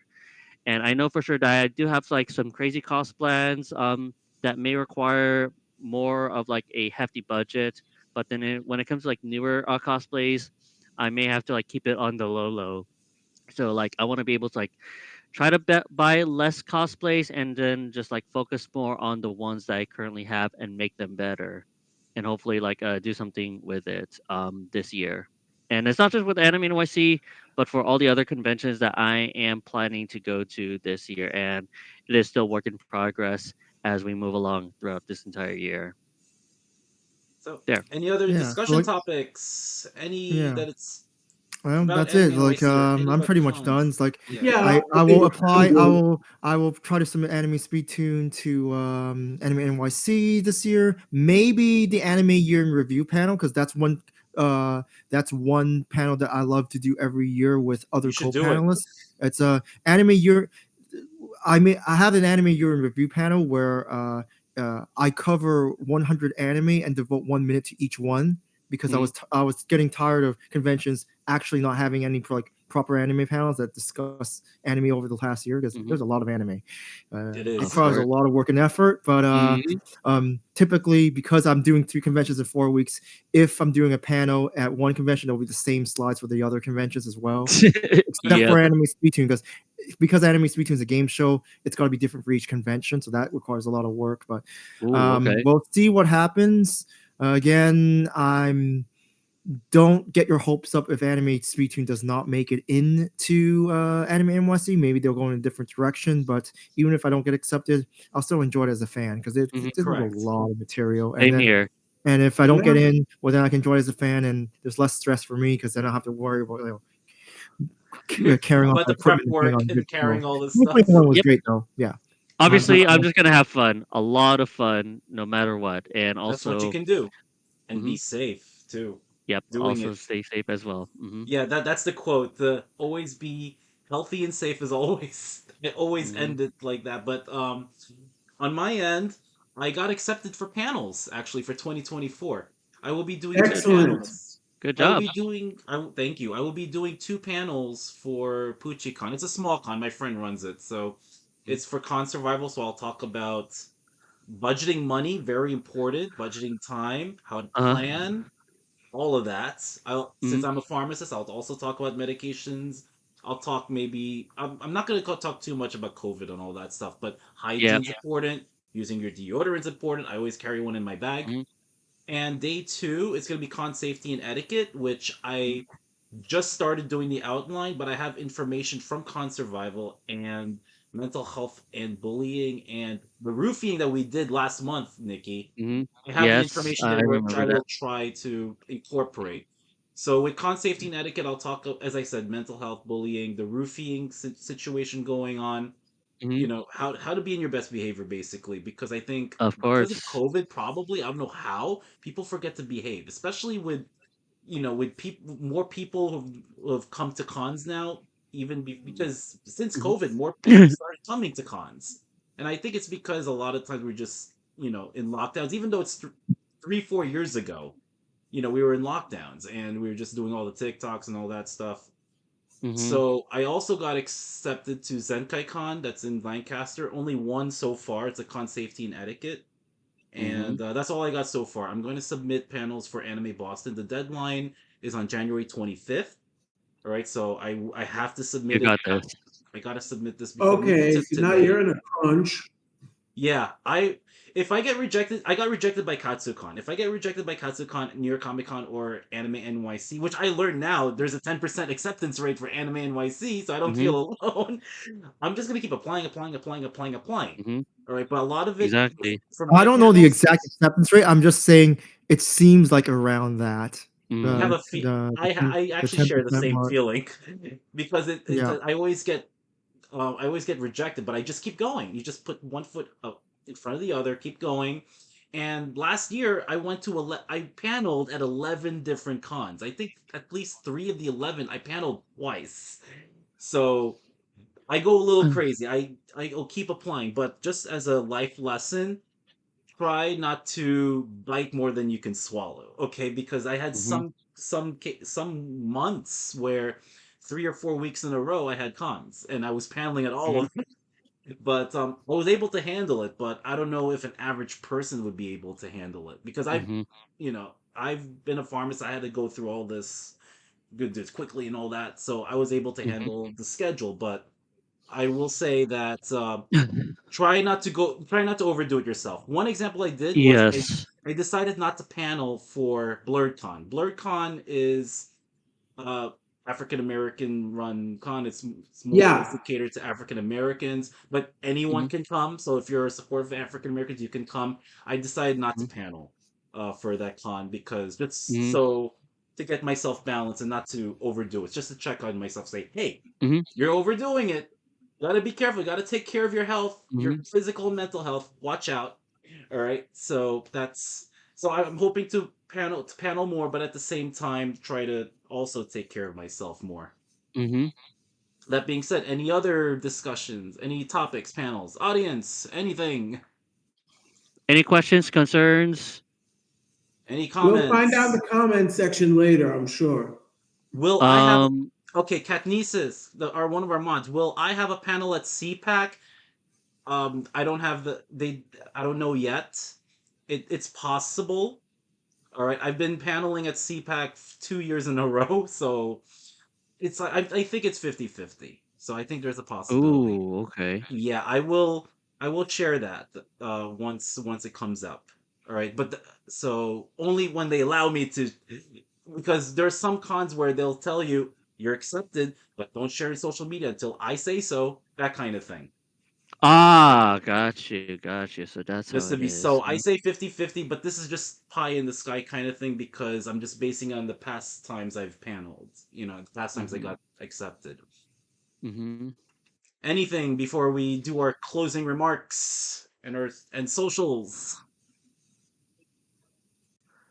That's it. All right. Not that I have in mind, so I feel like everything has been well discussed. Thank you so much. Thank you Yes, thanks for bringing me in. thank you all three of you for joining this stream. And before we go, Mhm. let's I'll be last, but Kronos, where can we find you? We're gonna Okay, shameless plug.